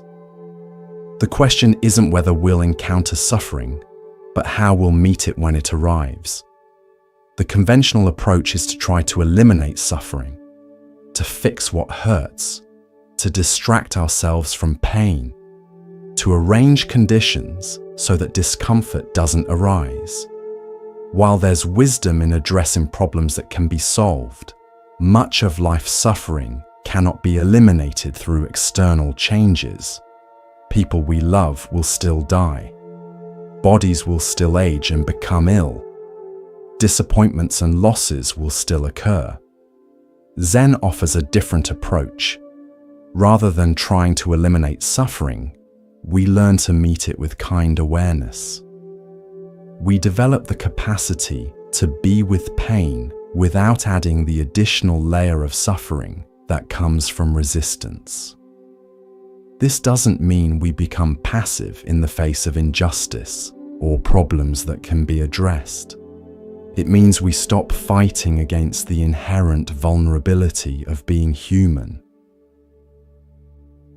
A famous Zen teaching illustrates this with the metaphor of the second arrow. The Buddha asked a student, "If a person is struck by an arrow, is it painful?" The student replied, "Yes, it is." The Buddha then asked, "If the person is struck by a second arrow, is that even more painful?" The student replied, "Yes, of course." The Buddha then explained, "In life, we cannot always control the first arrow. However, the second arrow is our reaction to the first. This second arrow is optional." This teaching points to the difference between primary pain, the inevitable discomforts of life, from physical illness to loss and disappointment, and the secondary suffering we add through resistance, judgment, and narrative. The first arrow may be unavoidable, but the second is optional, dependent on how we meet experience. Through Zen practice, we develop the capacity to feel the first arrow without shooting ourselves with a second. We learn to be with pain without amplifying it through resistance, to face difficulty without adding the burden of "this shouldn't be happening" or "I can't bear this." This doesn't eliminate life's challenges, but transforms our relationship to them, reducing unnecessary suffering and freeing energy for skillful response. This perspective is particularly valuable in times of loss and grief. When someone we love dies, when a relationship ends, when health fails, it's natural to feel pain. Zen doesn't ask us to suppress this pain or to transcend it prematurely. Rather, it invites us to be fully present with grief, to allow it to move through us without resistance, knowing that like all experiences, it will change over time.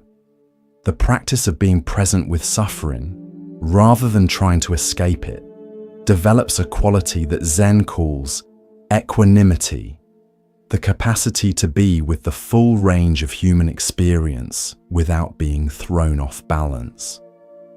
This doesn't mean emotional flatness or detachment, but rather a profound stability that can hold joy and sorrow, pleasure and pain, success and failure, without being dominated by any of them.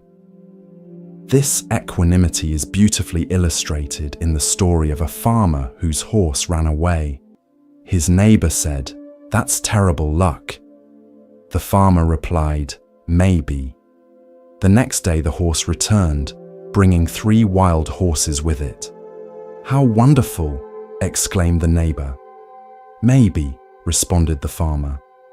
The following day, the farmer's son tried to ride one of the wild horses, fell off, and broke his leg.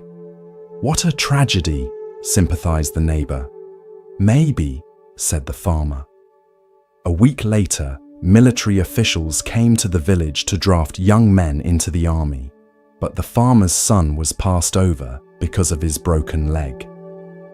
"What good fortune," remarked the neighbor. "Maybe," said the farmer. This story points to the limitations of our judgments about what is fortunate or unfortunate. Events that seem disastrous may later reveal unexpected benefits, while apparent good fortune may lead to unforeseen difficulties. By suspending our quick judgments about the ultimate meaning of events, we remain open to life's unfolding with greater equanimity. This equanimity doesn't come from philosophical detachment, but from intimately contacting the changing nature of all experience. As we observe through practice how sensations, emotions, and thoughts continually arise and pass away, we develop less identification with any particular state.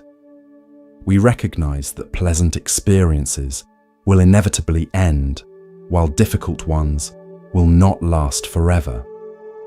This recognition allows us to be more fully present with whatever is happening without excessive grasping or aversion. The Zen perspective on time also offers profound liberation. Much of our suffering comes from dwelling on the past or worrying about the future, missing the life that's actually available to us in the present. While conventional time, measured by clocks and calendars, has its place in coordinating activities, Zen points to a different experience of time, what some teachers call being time. This being time isn't measured in hours and minutes, but in depth of presence. A single moment experienced with complete attention may contain more aliveness than years lived on autopilot. As we practice bringing our full awareness to each activity, whether meditation, conversation, work, or rest, we discover that the present isn't a thin slice between past and future, but a dimension of experience that has its own richness and fullness. This shift in our relationship to time transforms how we live. Rather than constantly rushing toward the next thing, perpetually feeling that happiness is somewhere else, we discover the satisfaction available in this very moment. This doesn't mean we stop planning for the future or learning from the past. It means we do so from a place of present awareness rather than being lost in thought. A Zen story illustrates this perspective. A man on horseback appears to be in a great hurry. A bystander calls out, "Where are you going in such a rush?" The rider replies, "I don't know." Ask the horse. This parable shows how many of us live, carried along by habits and momentum, rarely pausing to question our direction or to make conscious choices about how we're using our limited time on earth. Zen practice helps us take the reins back from the runaway horse of habit. Through developing present awareness, we become more intentional about how we live, more conscious in our choices, more able to align our actions with our deepest values, rather than being driven by conditioning and reactivity. This intentionality doesn't mean rigid control, but rather responsive alignment with life as it unfolds. Like a skilled sailor who works with the wind rather than against it, we learn to navigate with awareness, adjusting our course as conditions change while maintaining clarity about our fundamental direction.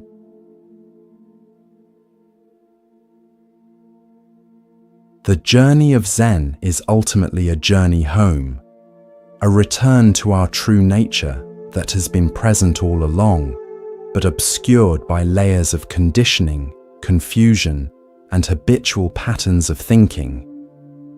This homecoming isn't about becoming something different than what we are, but about recognizing what has always been here beneath the surface of our ordinary mind. In Zen teachings, this recognition is sometimes described as seeing one's original face before one's parents were born. This enigmatic phrase points to that in us, which precedes our personal history, our socialization, even our biological inheritance, the ground of being that is both intimately personal and vastly transcendent of our individual identity. This ground isn't something mystical or separate from everyday life, but the very awareness in which all experience arises. It's closer than our breath, more intimate than our thoughts, yet impossible to grasp with the conceptual mind. It can only be known directly through a radical shift in perspective that Zen practice helps cultivate. A Zen story illustrates this shift. A monk asked Master Huineng, the sixth patriarch of Zen, "What is the meaning of Bodhidharma coming from the West?" A traditional question about the essence of Zen. Huineng replied, "What is the meaning of asking about Bodhidharma?" This response points the questioner back to the awareness that is asking the question. The very consciousness that is seeking understanding is itself what is being sought. This recursive pointing is characteristic of Zen teaching, which aims not to provide new information, but to help us recognize what is already present yet overlooked. As one Zen saying puts it, it's like riding an ox in search of an ox. The very capacity for seeking is evidence that what we're looking for is already here.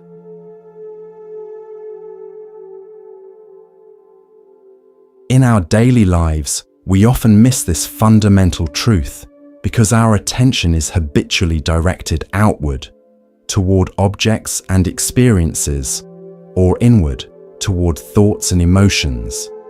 We seldom notice the awareness itself in which all these phenomena appear. It's like looking so intently at the content of a movie that we forget the screen on which it's projected. Zen practice helps us recognize this screen of awareness, not as an abstract concept, but as our most immediate, moment-to-moment experience. In Zazen, as we sit quietly observing the rising and falling of breath, the coming and going of thoughts, we begin to notice that which is observing. This noticing isn't something we can grasp or control. but a natural recognition that arises when we stop identifying exclusively with the contents of consciousness. A Zen teacher compared this recognition to walking into a room where a television is playing an intense drama. If we're immediately absorbed in the story, we might experience strong emotions about the characters and their predicaments. But if we maintain awareness that this is just a show, we can still appreciate the drama without being completely taken over by it. Similarly, Zen practice helps us recognize that our thoughts and emotions are real, but not ultimately defining, like weather patterns moving through the sky of awareness. This recognition doesn't make us detached or dissociated, but paradoxically allows for greater intimacy with experience. When we're not identified with every thought and feeling that arises, we can be with experience more directly, without the overlay of self-referential thinking that creates separation. We discover that we are both the awareness and the experience within it, both the sky and the weather. This non-dual understanding is at the heart of Zen. It's expressed in the Heart Sutra's enigmatic teaching that form is emptiness, emptiness is form. Form refers to the physical, tangible aspects of reality, our bodies, trees, mountains, clouds.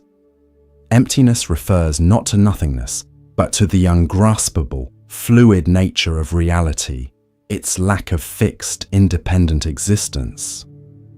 To say that form is emptiness means that nothing in the physical world exists as a separate, unchanging entity.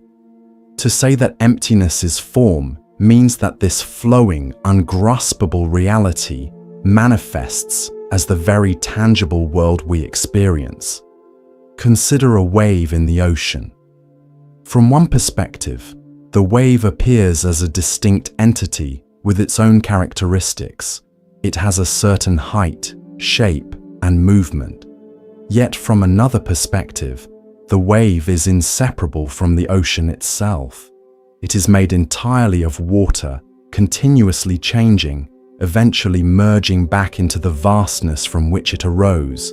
So too with our experiences, our emotions, even our sense of self.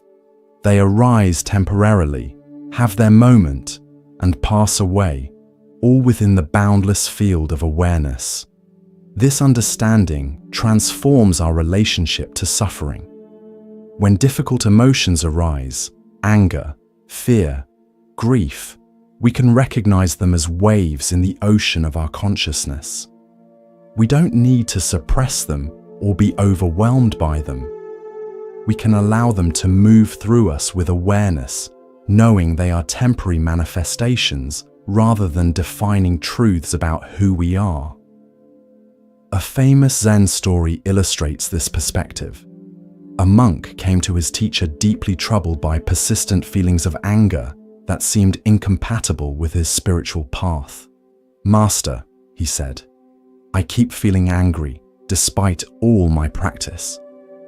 What should I do?" The teacher replied, "Show me this anger." The monk said, "I'm not angry right now, but it keeps arising." The teacher smiled and said, "Ah, so it's not you. It visits sometimes, but it's not who you are. When it comes again, look at it closely. Examine its nature. See where it comes from and where it goes. Don't fight it or follow it. Just watch it with kind attention and you'll discover its true nature." This teaching points to a profound shift in how we relate to our inner experience. Instead of identifying with emotions as who I am or rejecting them as unwanted intruders, we learn to observe them with curiosity and compassion, recognizing them as temporary visitors in the guest house of consciousness.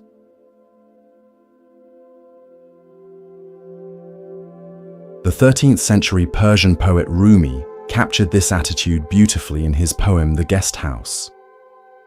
This being human is a guest house. Every morning a new arrival, a joy, a depression, a meanness, some momentary awareness comes as an unexpected visitor. Welcome and entertain them all. Even if they're a crowd of sorrows who violently sweep your house empty of its furniture, still, treat each guest honorably.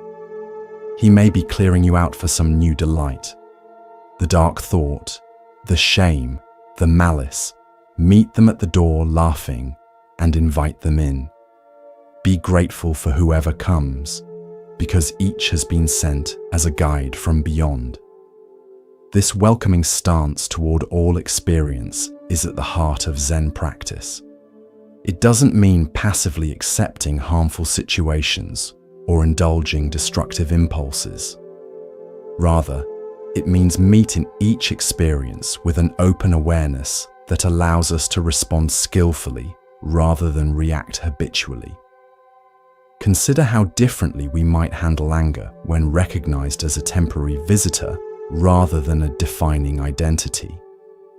Instead of saying, "I am angry," identification, or "I shouldn't be angry," rejection, we might notice anger is arising, observation.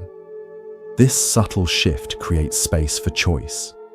We can feel the bodily sensations of anger, the heat, the tension, the energy, without automatically acting from that state or judging ourselves for experiencing it.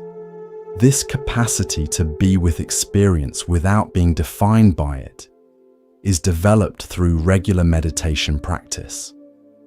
As we sit quietly, observing the breath and allowing thoughts and emotions to come and go without following them, we're training ourselves in a new relationship to experience, one based on spacious awareness rather than automatic identification or rejection. This training gradually extends beyond formal practice into everyday life. We begin to notice the space between stimulus and response, the moment of choice before we react. We develop the capacity to ask, "What's needed here?" rather than being driven by habitual patterns. We discover that freedom isn't found in controlling circumstances, but in how we meet whatever arises. A Zen teaching story illustrates this freedom. Two monks were traveling together when they came to a river. A beautiful young woman was standing on the bank, unable to cross on her own. Though monks were forbidden to touch women, the older monk carried her across the river and set her down on the other side. The monks continued their journey in silence for several hours. Finally, the younger monk, unable to contain himself, said, "How could you carry that woman?" "We're not supposed to touch women," the older monk replied. "I put her down on the riverbank." "Are you still carrying her?" This story points to the freedom that comes from responding appropriately to each situation without being bound by rigid rules or continuing to carry unnecessary mental burdens. The younger monk was trapped in his ideas about what should have happened, while the elder monk simply did what was needed in the moment and then moved on without rumination. This mental freedom doesn't come from abandoning ethics, but from internalizing them so deeply that they inform our spontaneous responses rather than functioning as external constraints. As the Chinese Zen master Linji said, "If you meet the Buddha on the road, kill him." This shocking statement isn't advocating literal violence, but pointing to the importance of not turning even the highest spiritual teachings into idols that prevent direct perception and authentic response. The ultimate aim of Zen practice isn't to adhere perfectly to a set of principles, but to awaken to our true nature, what some traditions call Buddha nature or original face. This awakening isn't about becoming something other than what we are, but recognizing what has always been present beneath the layers of conditioning and confusion. This recognition doesn't happen once and for all, but occurs in moments, gradually becoming more stable and informing more of our life as we continue to practice. The Zen path is not about reaching a final destination, but about an ongoing process of awakening, of seeing more and more clearly the nature of reality and our place within it.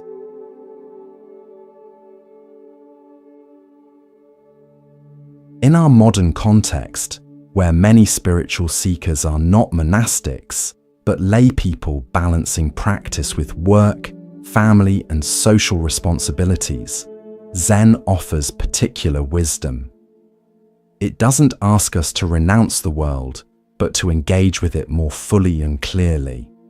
It doesn't set spiritual life apart from ordinary life, but reveals the sacred dimension of everyday activities. Consider how this perspective might transform our relationship to work. Rather than seeing it as just a means to earn money or achieve status, we might approach each task as an opportunity for full engagement and expression of care. Whether cooking a meal, writing a report, caring for a child, or cleaning a space, we can bring the same quality of presence that we cultivate in formal meditation. There's a story of a Zen master who was known for his extraordinary presence and peace. When asked about his spiritual practice, he replied, "When I eat, I eat. When I walk, I walk. When I sleep, I sleep." The questioner responded, "But that's what everyone does." The master smiled and said, "No, most people eat while thinking about work, work while thinking about recreation, and go to bed thinking about everything they didn't get done. They're never fully present for their lives."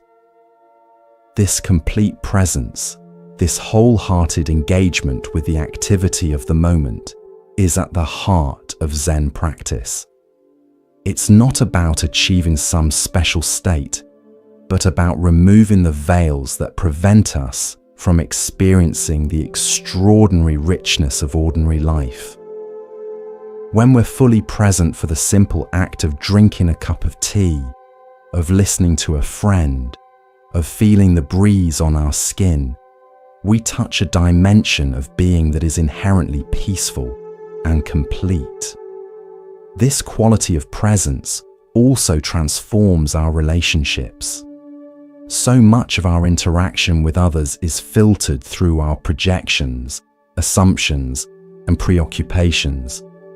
We often don't truly see the person before us, but our idea of who they are.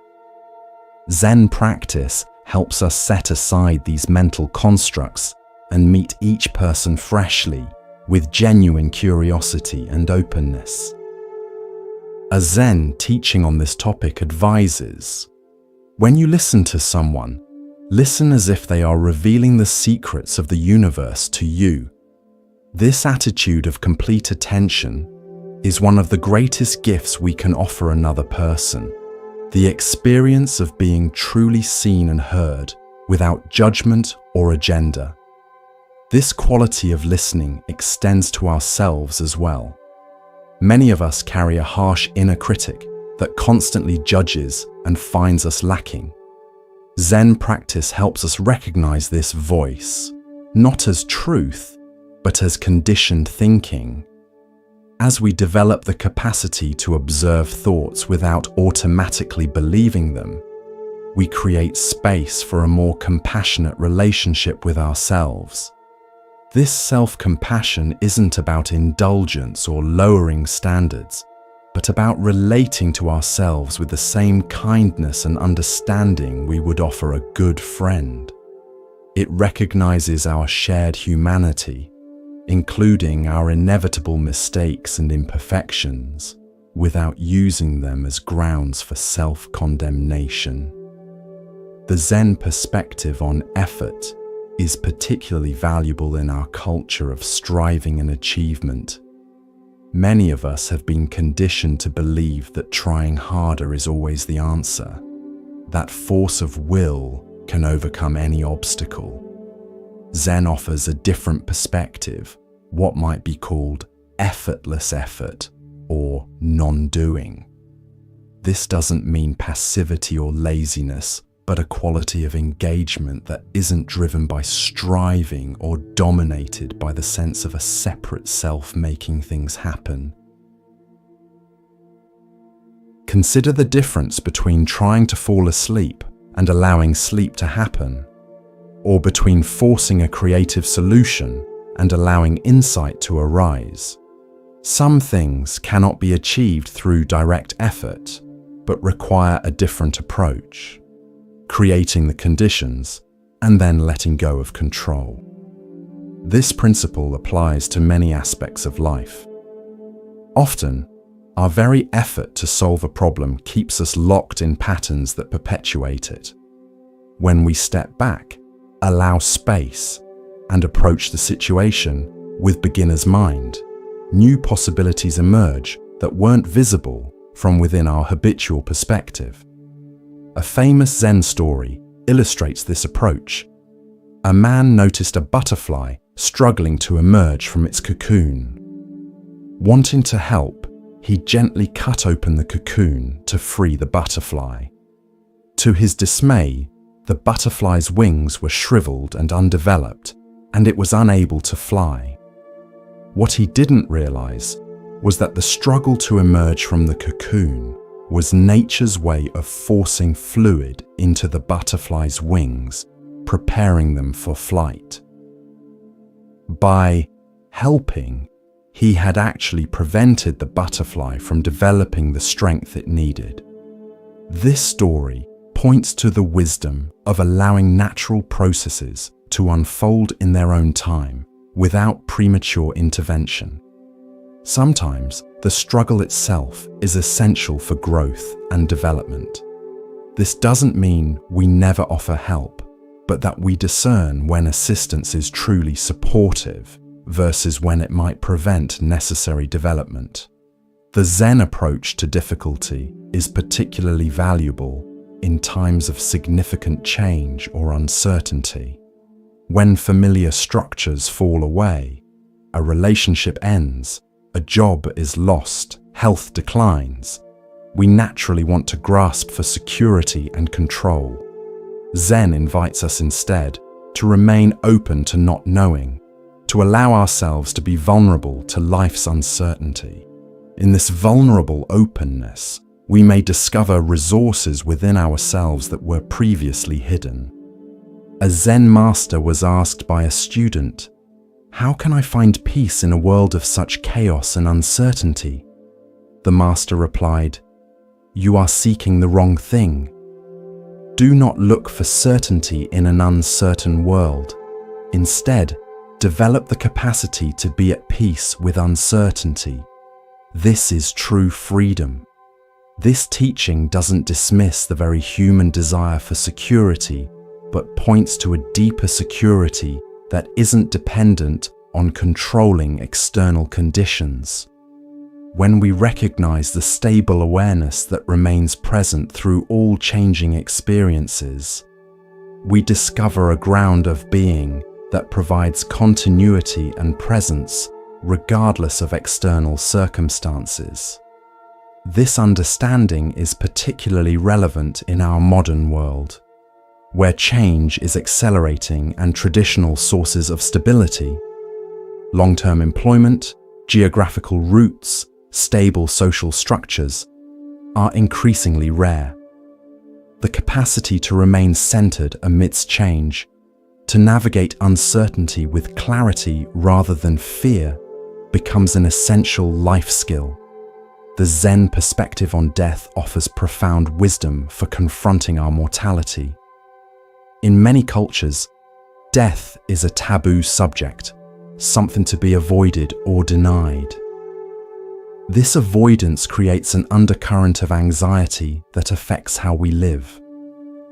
Zen takes a different approach, encouraging direct contemplation of death, not as a morbid fixation, but as a way to clarify what truly matters and to appreciate the preciousness of life.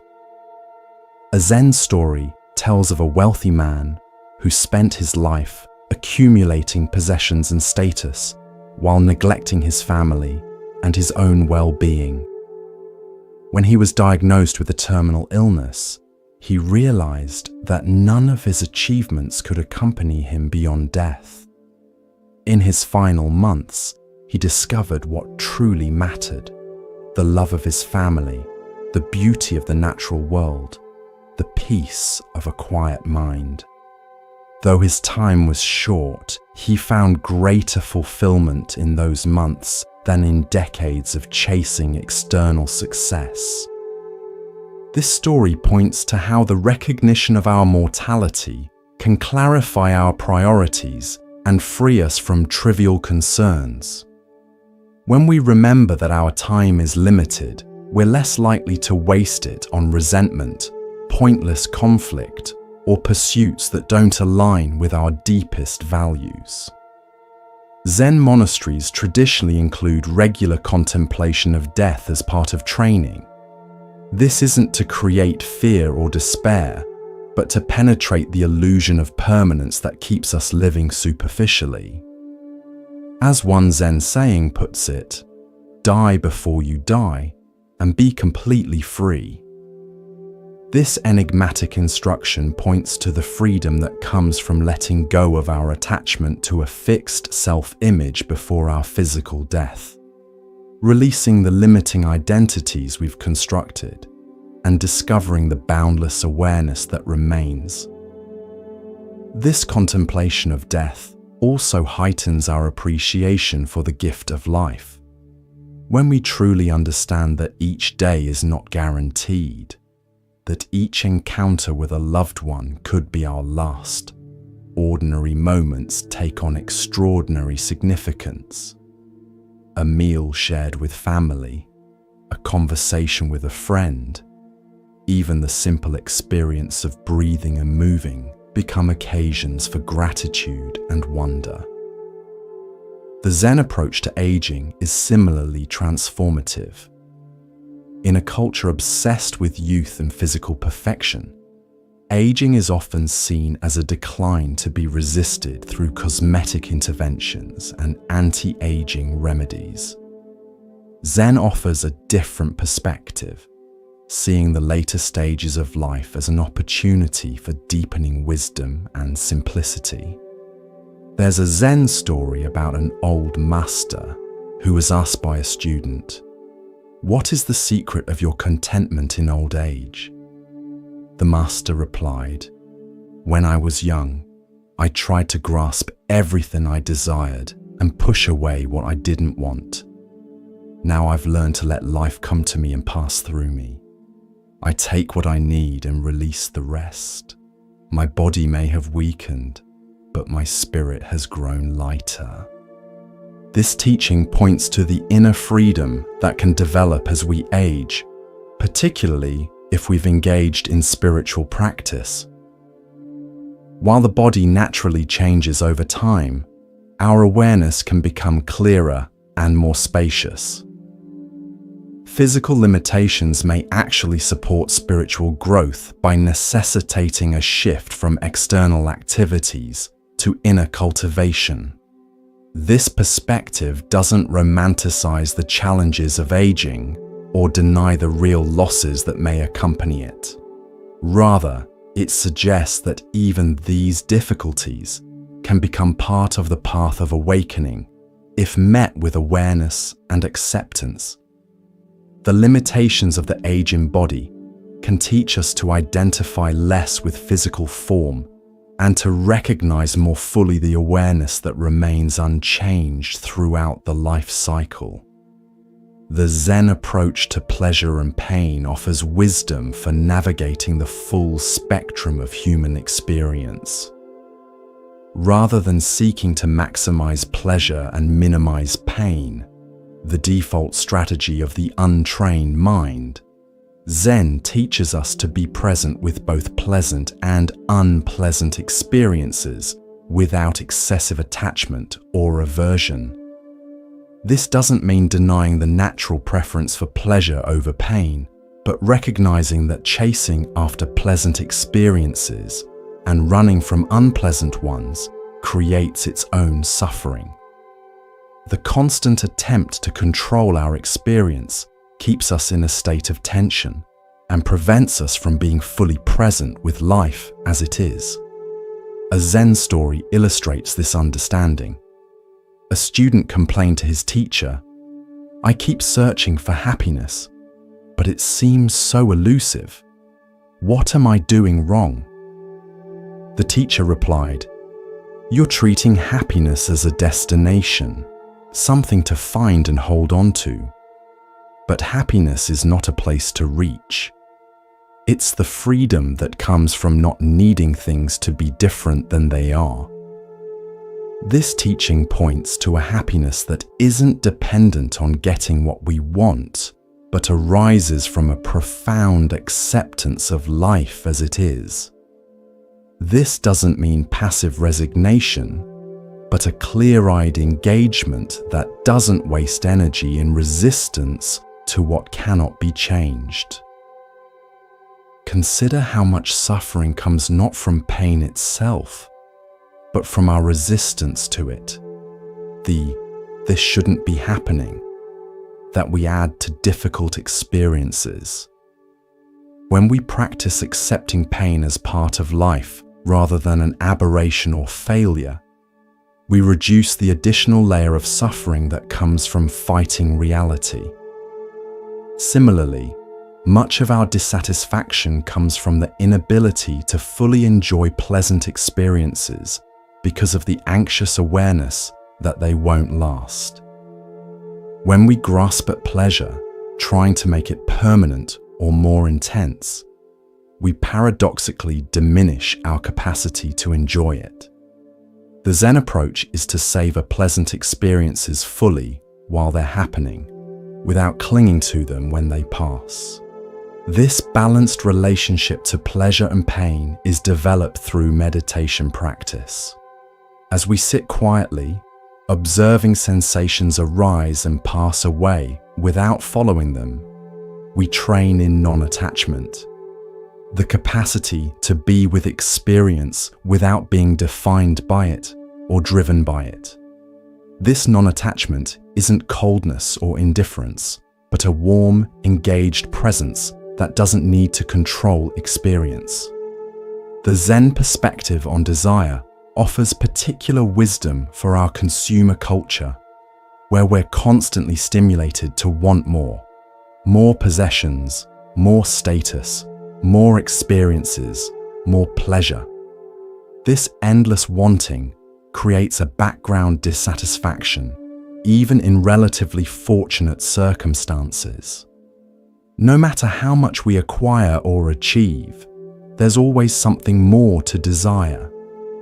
Zen doesn't ask us to eliminate desire, an impossible and unnecessary goal, but to see through the false promise that getting what we want will bring lasting happiness. When we observe closely, we notice that even when we get exactly what we desire, the satisfaction is often brief before a new wanting arises. This recognition helps us hold desires more lightly, without being driven by them.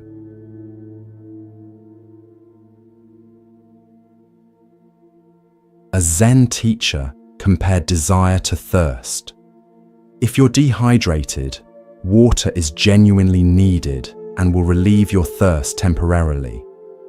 But if you have a disease that creates constant thirst, no matter how much you drink, the solution isn't more water, but addressing the underlying condition.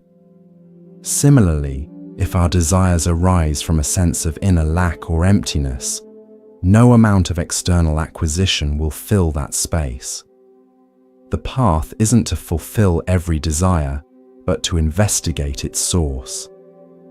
This investigation often reveals that beneath specific desires is a more fundamental longing for connection, meaning, peace, or love.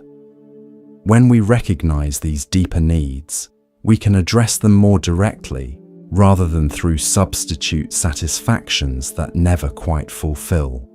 The Zen approach to conflict offers valuable guidance for navigating disagreements and tensions, whether internal or interpersonal, rather than seeing conflict as something to avoid at all costs or as a battle to be won.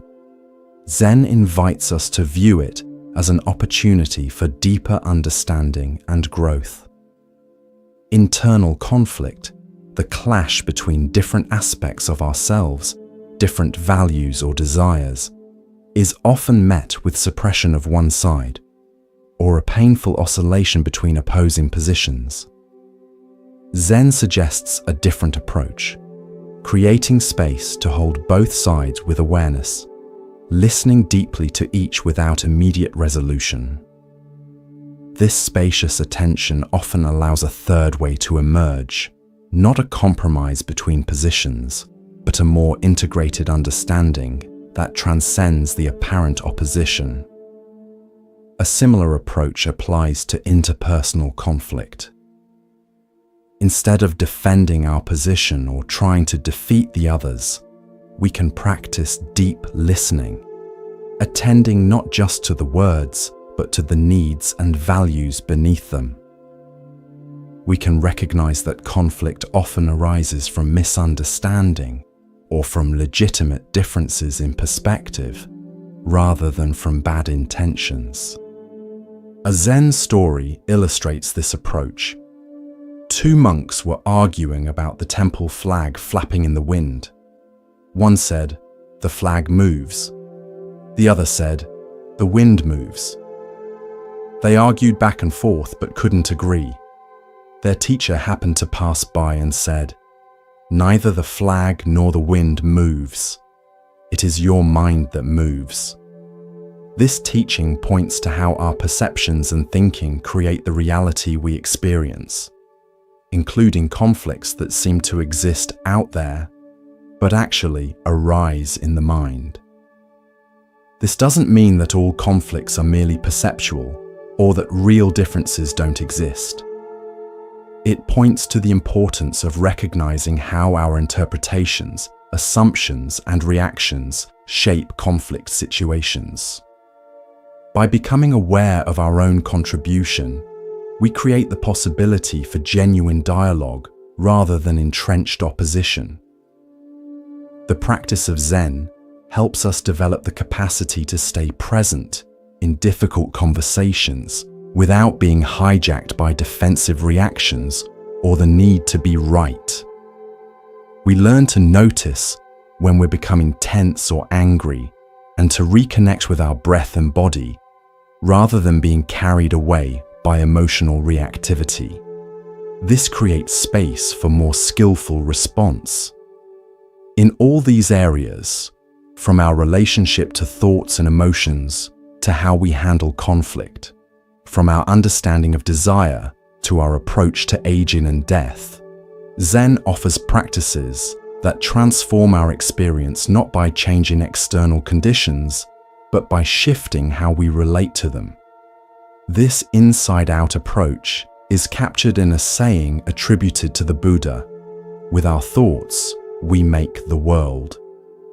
This recognition of the power of perception and attitude doesn't mean that external circumstances don't matter or that structural changes aren't necessary.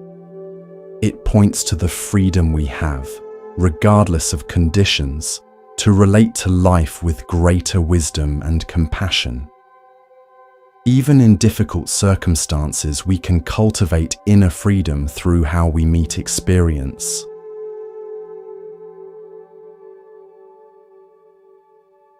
The journey of Zen is not about reaching a final destination, but about an ongoing process of awakening, of seeing more clearly, of responding to life with greater freedom and compassion.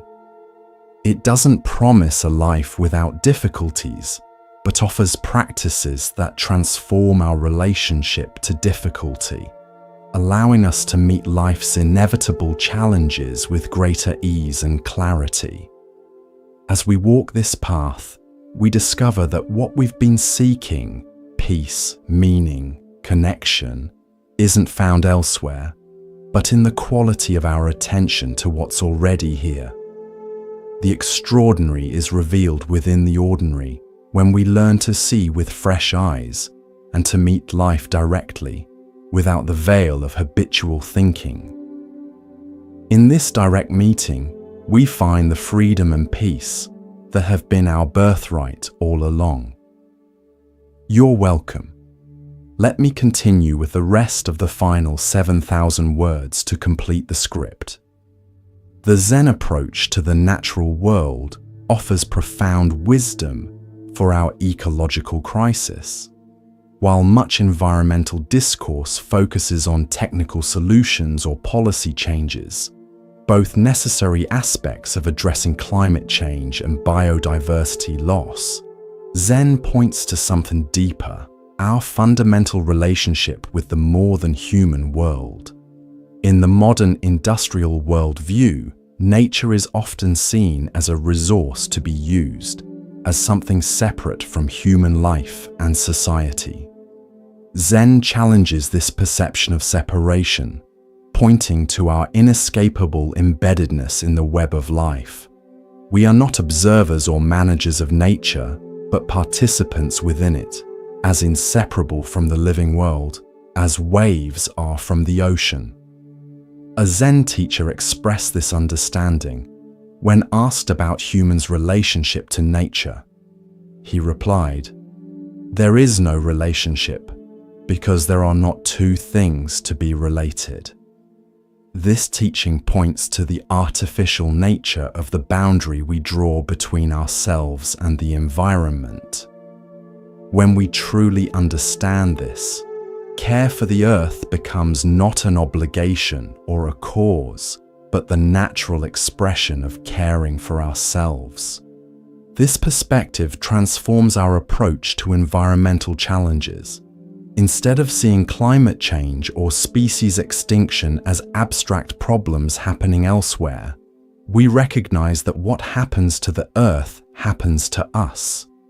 This isn't just poetic language, but biological reality. The air, water, and soil are not separate from our bodies, but continuously becoming part of us through breathing, drinking, and eating. The Zen tradition has long expressed this intimate connection with the natural world. Many Zen teachers have been poets whose work celebrates the wisdom revealed in mountains, rivers, birds, and trees.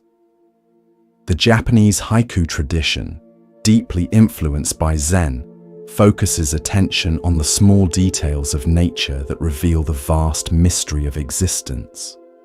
A frog jumping into an old pond, autumn leaves falling, the first winter snow.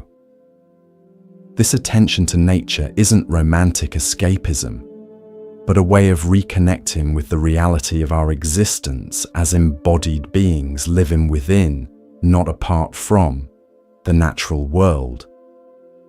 By developing intimacy with the more than human world, noticing the birds in our neighborhood, the patterns of weather, the plants growing in cracks in the sidewalk, we remember our participation in something larger than our human concerns. This remembering doesn't require special circumstances or pristine wilderness, though such experiences can be powerful. It's available wherever we are, in city parks and suburban backyards, as well as remote forests. It comes not from the setting, but from the quality of attention we bring to our surroundings. Consider how differently we might experience a walk through a local park if we're lost in thought about work problems, versus if we're fully present, noticing the texture of tree bark, the songs of birds, the feeling of air on skin, the same physical environment becomes a completely different experience depending on the quality of our attention. This quality of attention is developed through practices like Zazen, where we learn to be present with our immediate experience rather than lost in thought. As this capacity for presence deepens, we naturally become more attuned to the living world around us. We notice more, appreciate more, and feel our connection more directly. This sense of connection fosters what Zen teacher and environmentalist Joanna Macy calls active hope. Not optimism based on likelihood of success, but commitment arising from love for the world.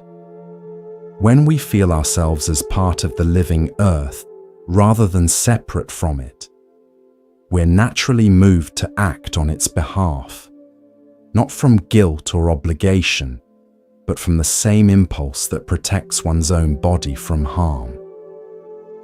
The Zen perspective on technology offers valuable guidance for navigating our increasingly digital world.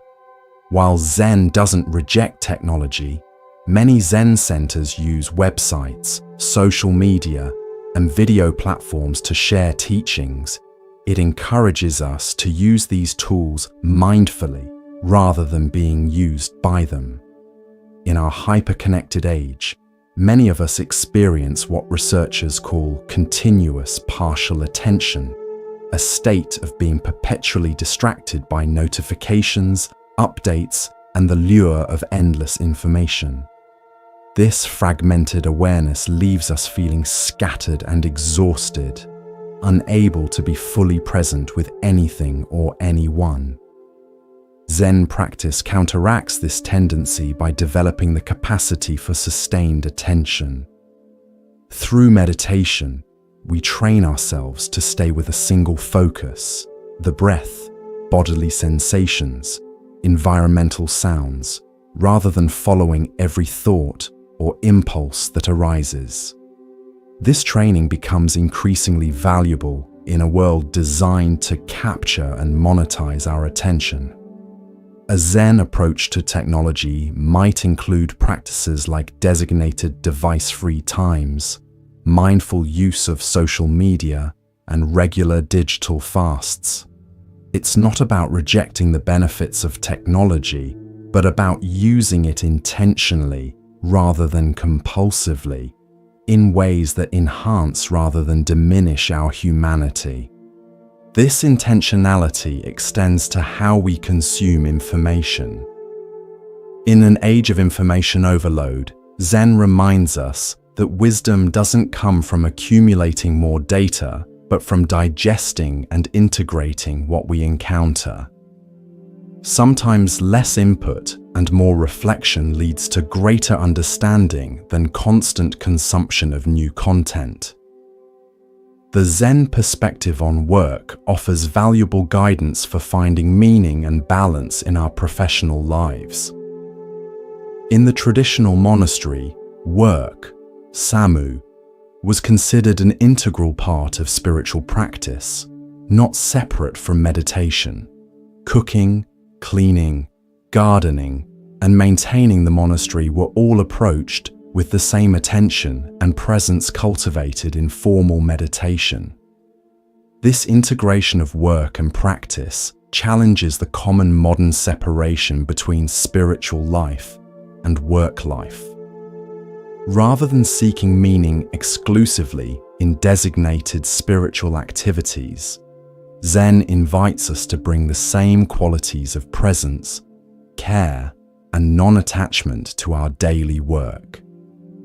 This doesn't mean that all jobs are equally conducive to practice, or that we shouldn't seek work aligned with our values. It suggests that whatever our current work situation, we can approach it as a field of practice, an opportunity to cultivate attention, patience, and compassion. Consider how differently we might experience even routine tasks, answering emails, attending meetings, completing reports, if approached with full attention rather than resistance or boredom. The quality of our experience isn't determined solely by the nature of the activity, but by how we engage with it. A Zen story illustrates this perspective. A young monk complained to his teacher about the tedium of daily chores in the monastery. "When will I have time for real practice?" he asked. The teacher replied, "Tell me, when you're sweeping the courtyard, what do you think about?" The student admitted, "I'm usually thinking about finishing quickly so I can meditate." The teacher said, "That's your mistake. When sweeping, just sweep. Give yourself completely to each activity, and you'll discover that life doesn't divide into practice and non-practice. It's all your path." This teaching doesn't glorify mundane work or suggest we should passively accept exploitative conditions. It points to the possibility of finding meaning and presence in whatever work we're doing, while also working for more just and humane economic structures. The Zen approach to health and illness offers wisdom for navigating the vulnerabilities of embodied existence. In a culture that often treats illness as failure and death as the ultimate defeat, Zen reminds us that sickness, aging, and death are natural aspects of being human, not aberrations or punishments. This perspective doesn't diminish the importance of medical care or health-promoting practices. It suggests that even as we take reasonable measures to maintain well-being, we can accept the fundamental vulnerability of the body without added layers of fear, shame, or resistance. A Zen teacher who was diagnosed with a serious illness was asked by a student, "How do you maintain such peace despite your condition?" The teacher replied, "I don't fight against reality. This body is getting sick. That's what bodies sometimes do. But I am more than this body, and so are you." The nature of awareness remains clear even when the body is compromised. This teaching points to the distinction between primary pain, the physical sensations of illness or injury, and the secondary suffering we add through resistance, fear, and narrative. While we may not be able to eliminate physical pain, we can reduce unnecessary suffering by meeting our experience with acceptance rather than struggle. This acceptance isn't passive resignation, but clear-seeing engagement with reality as it is. We still seek appropriate treatment and support. We still express our preferences for health over illness. But we do so without the additional burden of "this shouldn't be happening" or "why me?" Responses that add mental anguish to physical discomfort. The practice of Zazen develops the capacity to be with physical discomfort without being overwhelmed by it. As we sit still, noticing bodily sensations without immediately reacting to them, we discover that we can be with pain without being defined by it. This capacity serves us not only in meditation, but in navigating the inevitable physical challenges that arise throughout life. This perspective is particularly valuable in chronic illness or conditions that don't respond to treatment. When complete healing isn't possible, the capacity to accept limitation without being crushed by it becomes essential. Many who live with chronic conditions report that mindfulness practices help them maintain quality of life and meaning even with ongoing physical challenges. The Zen approach to pleasure is equally transformative. Rather than endless pursuit of more intense or frequent pleasant experiences, the hedonic treadmill that leaves many feeling perpetually unsatisfied, Zen teaches us to fully savor simple pleasures without grasping. Consider the Japanese tea ceremony, a practice deeply influenced by Zen. Every aspect of the ceremony, the preparation of the space, the heating of the water, the whisking of the tea, is performed with complete attention. This focus allows participants to appreciate subtle pleasures that might be overlooked in a more hurried approach. The sound of water being poured, the texture of the ceramic cup, the complex flavors of the tea itself. This capacity to appreciate simple pleasures is available in everyday life, not just in formal ceremonies. The taste of a ripe peach, the warmth of sunlight on skin, the sound of rain on a roof. These ordinary experiences become extraordinary when met with full attention. Many people report that meditation practice enhances their sensory awareness, allowing them to enjoy simple pleasures more deeply. This enjoyment doesn't come from grasping or trying to intensify experience, but from the capacity to be fully present with what is. As one Zen saying puts it, when hungry, eat.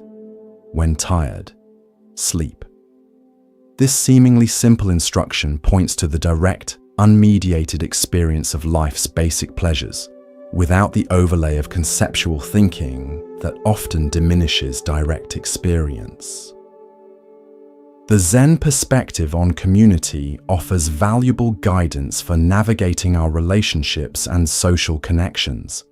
In the Buddhist tradition, the Sangha, the community of practitioners, is considered one of the three jewels or refugees, along with the Buddha, awakened awareness, and the Dharma, the teachings and practices that lead to awakening.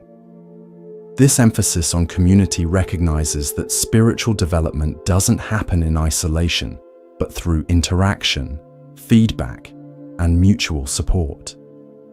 The Sangha provides both practical assistance and the mirror of relationship in which we can see ourselves more clearly.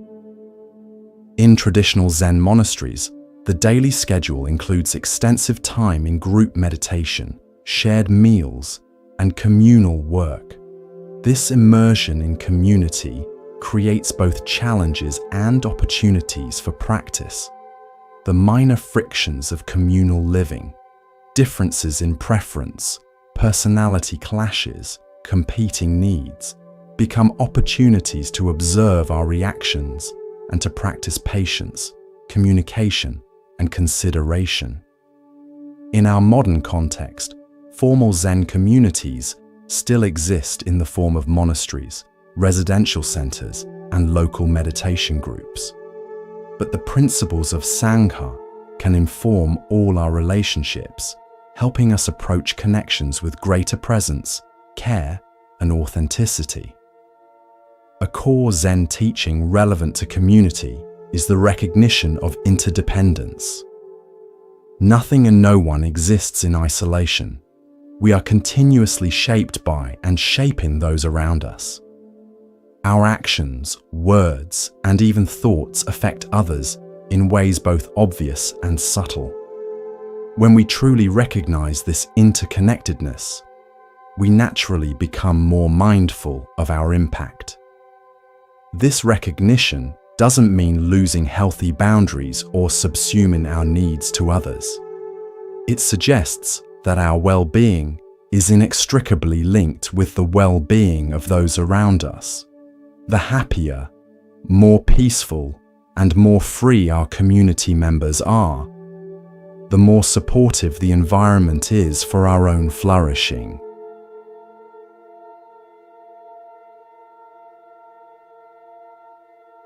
The Zen approach to communication offers particular wisdom for navigating the complexities of human interaction. In the Noble Eightfold Path, the Buddha included right speech as an essential aspect of practice, recognizing the power of words to either harm or heal, to create conflict or understanding. Right speech isn't about rigid rules, but about bringing awareness to our communication, noticing our intentions, considering the impact of our words, speaking from presence rather than reactivity. It includes aspects like truthfulness, kindness, timeliness, and usefulness, asking us to consider not just what we say, but how and why we say it.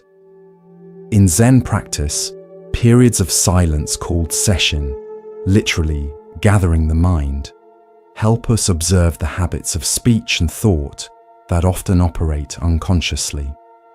By temporarily stepping back from conversation, we can notice the impulses that drive our communication, the need to be right, to be liked, to fill space, to control outcomes. This awareness creates the possibility for more conscious and compassionate expression.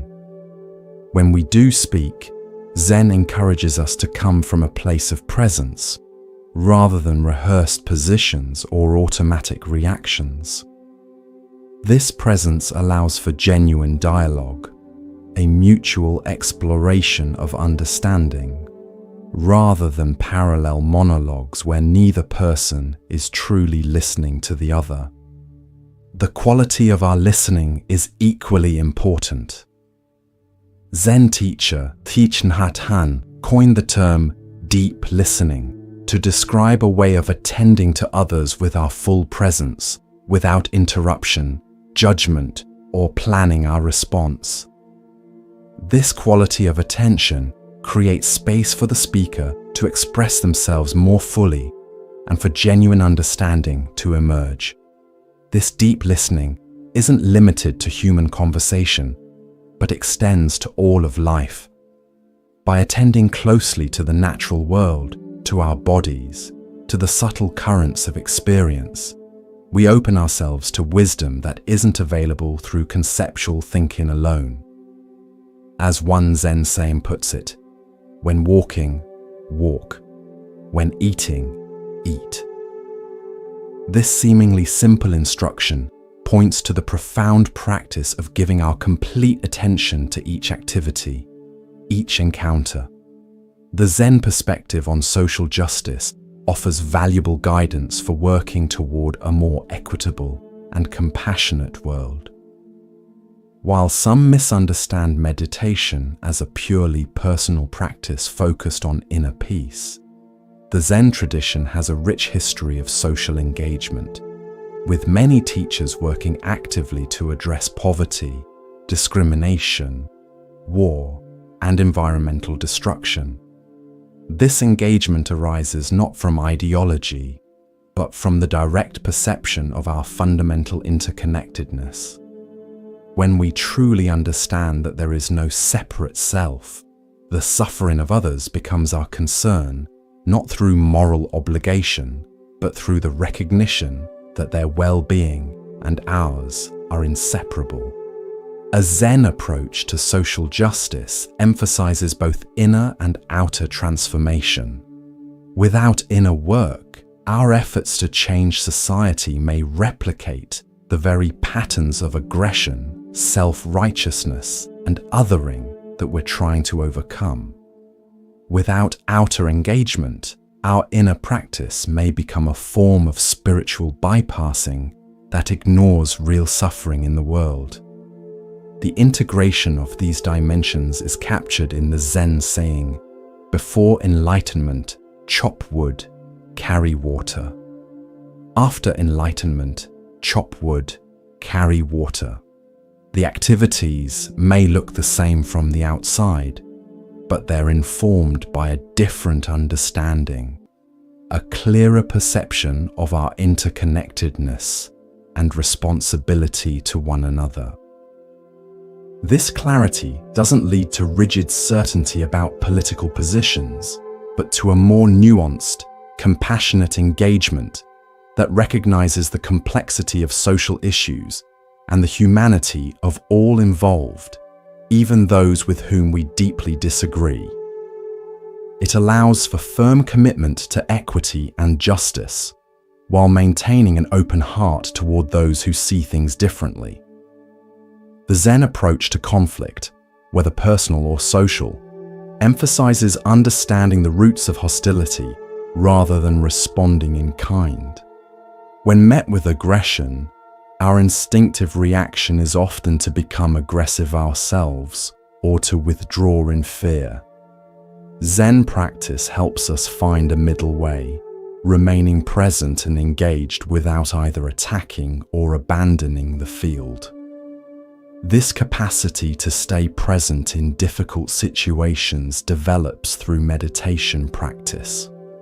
As we sit quietly observing our reactions without being controlled by them, we build the inner resources to respond skillfully rather than reactively in challenging circumstances. We learn to notice when we're becoming angry or afraid, and to reconnect with our breath and body rather than being carried away by emotion. This doesn't mean suppressing feelings or adopting a facade of detachment. It means feeling fully while maintaining enough awareness to choose our response rather than being driven by conditioning. This creates the possibility for genuine dialogue and understanding across differences. The Zen perspective on leadership offers valuable guidance for those in positions of influence, whether in families, workplaces, communities, or larger systems. Traditional Zen emphasizes the teacher-student relationship as a vehicle for transmission of wisdom, with teachers embodying the qualities they aim to cultivate in others. This embodiment is central to effective leadership in any context. As the saying goes, your actions speak so loudly, I cannot hear what you're saying. When leaders live the values they espouse, presence, compassion, integrity, service, they create a field of influence that affects everyone around them more powerfully than words alone. Zen leadership also emphasizes the balance of compassion and clarity. Compassion without clarity can become enabling or indulgent, while clarity without compassion can be harsh or rigid. The integration of these qualities allows leaders to hold high standards while supporting growth, to be firm about boundaries without diminishing others' dignity. This balance is reflected in the practice of upaya, or skillful means, the capacity to adapt one's approach to the needs and readiness of different individuals. A skilled teacher or leader doesn't apply the same method to everyone, but discerns what will be most helpful for each person in their particular circumstances. The Zen perspective on creativity offers valuable insights for artistic expression in any medium. While some approaches to art emphasize self-expression or mastery of technique, Zen points to something more fundamental: the quality of presence we bring to the creative process. In traditional Zen arts like calligraphy, painting, flower arrangement, and poetry, the emphasis is not on producing impressive works, but on the state of mind from which creation emerges. Years of training develop technical skill, but the highest expression comes when the artist disappears into the act, when there is no separation between creator and creation. A story illustrates this understanding.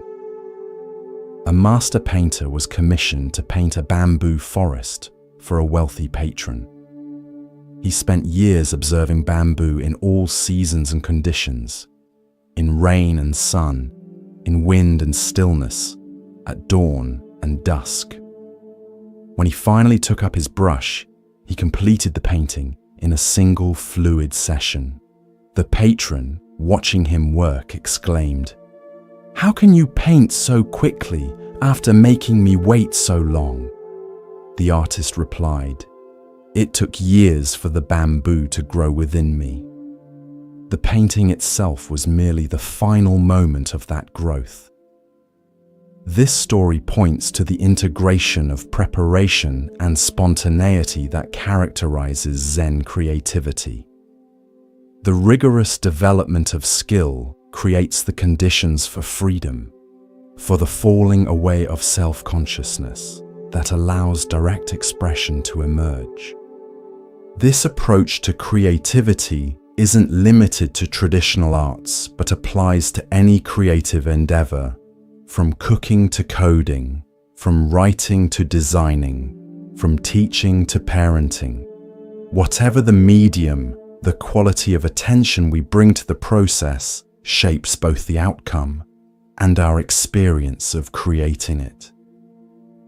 In all these areas of life, from our relationship with nature to our approach to creativity, from our engagement with social justice to our navigation of conflict, Zen offers practices that transform our experience not by changing external conditions, but by shifting how we relate to them.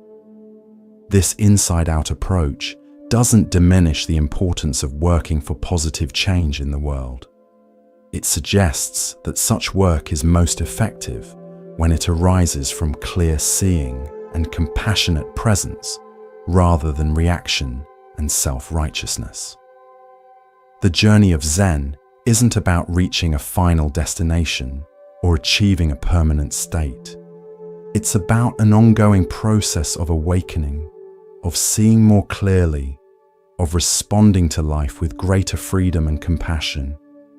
It doesn't promise a life without difficulties, but offers practices that transform our relationship to difficulty, allowing us to meet life's inevitable challenges with greater ease and clarity.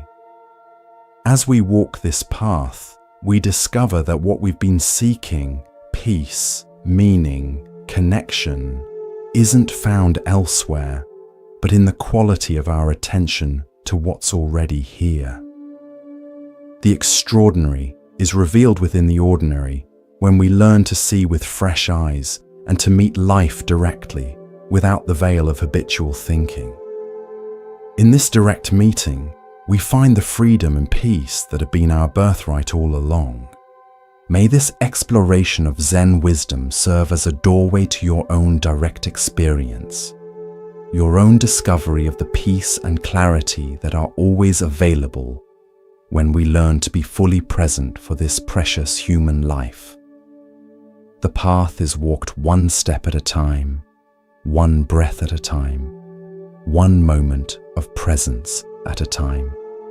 And in this very moment, right here, the journey both begins and reaches completion. Thank you for walking this path with us at Moonmind Temple. May the ancient wisdom of Zen continue to illuminate your way through life's inevitable storms and sunshine.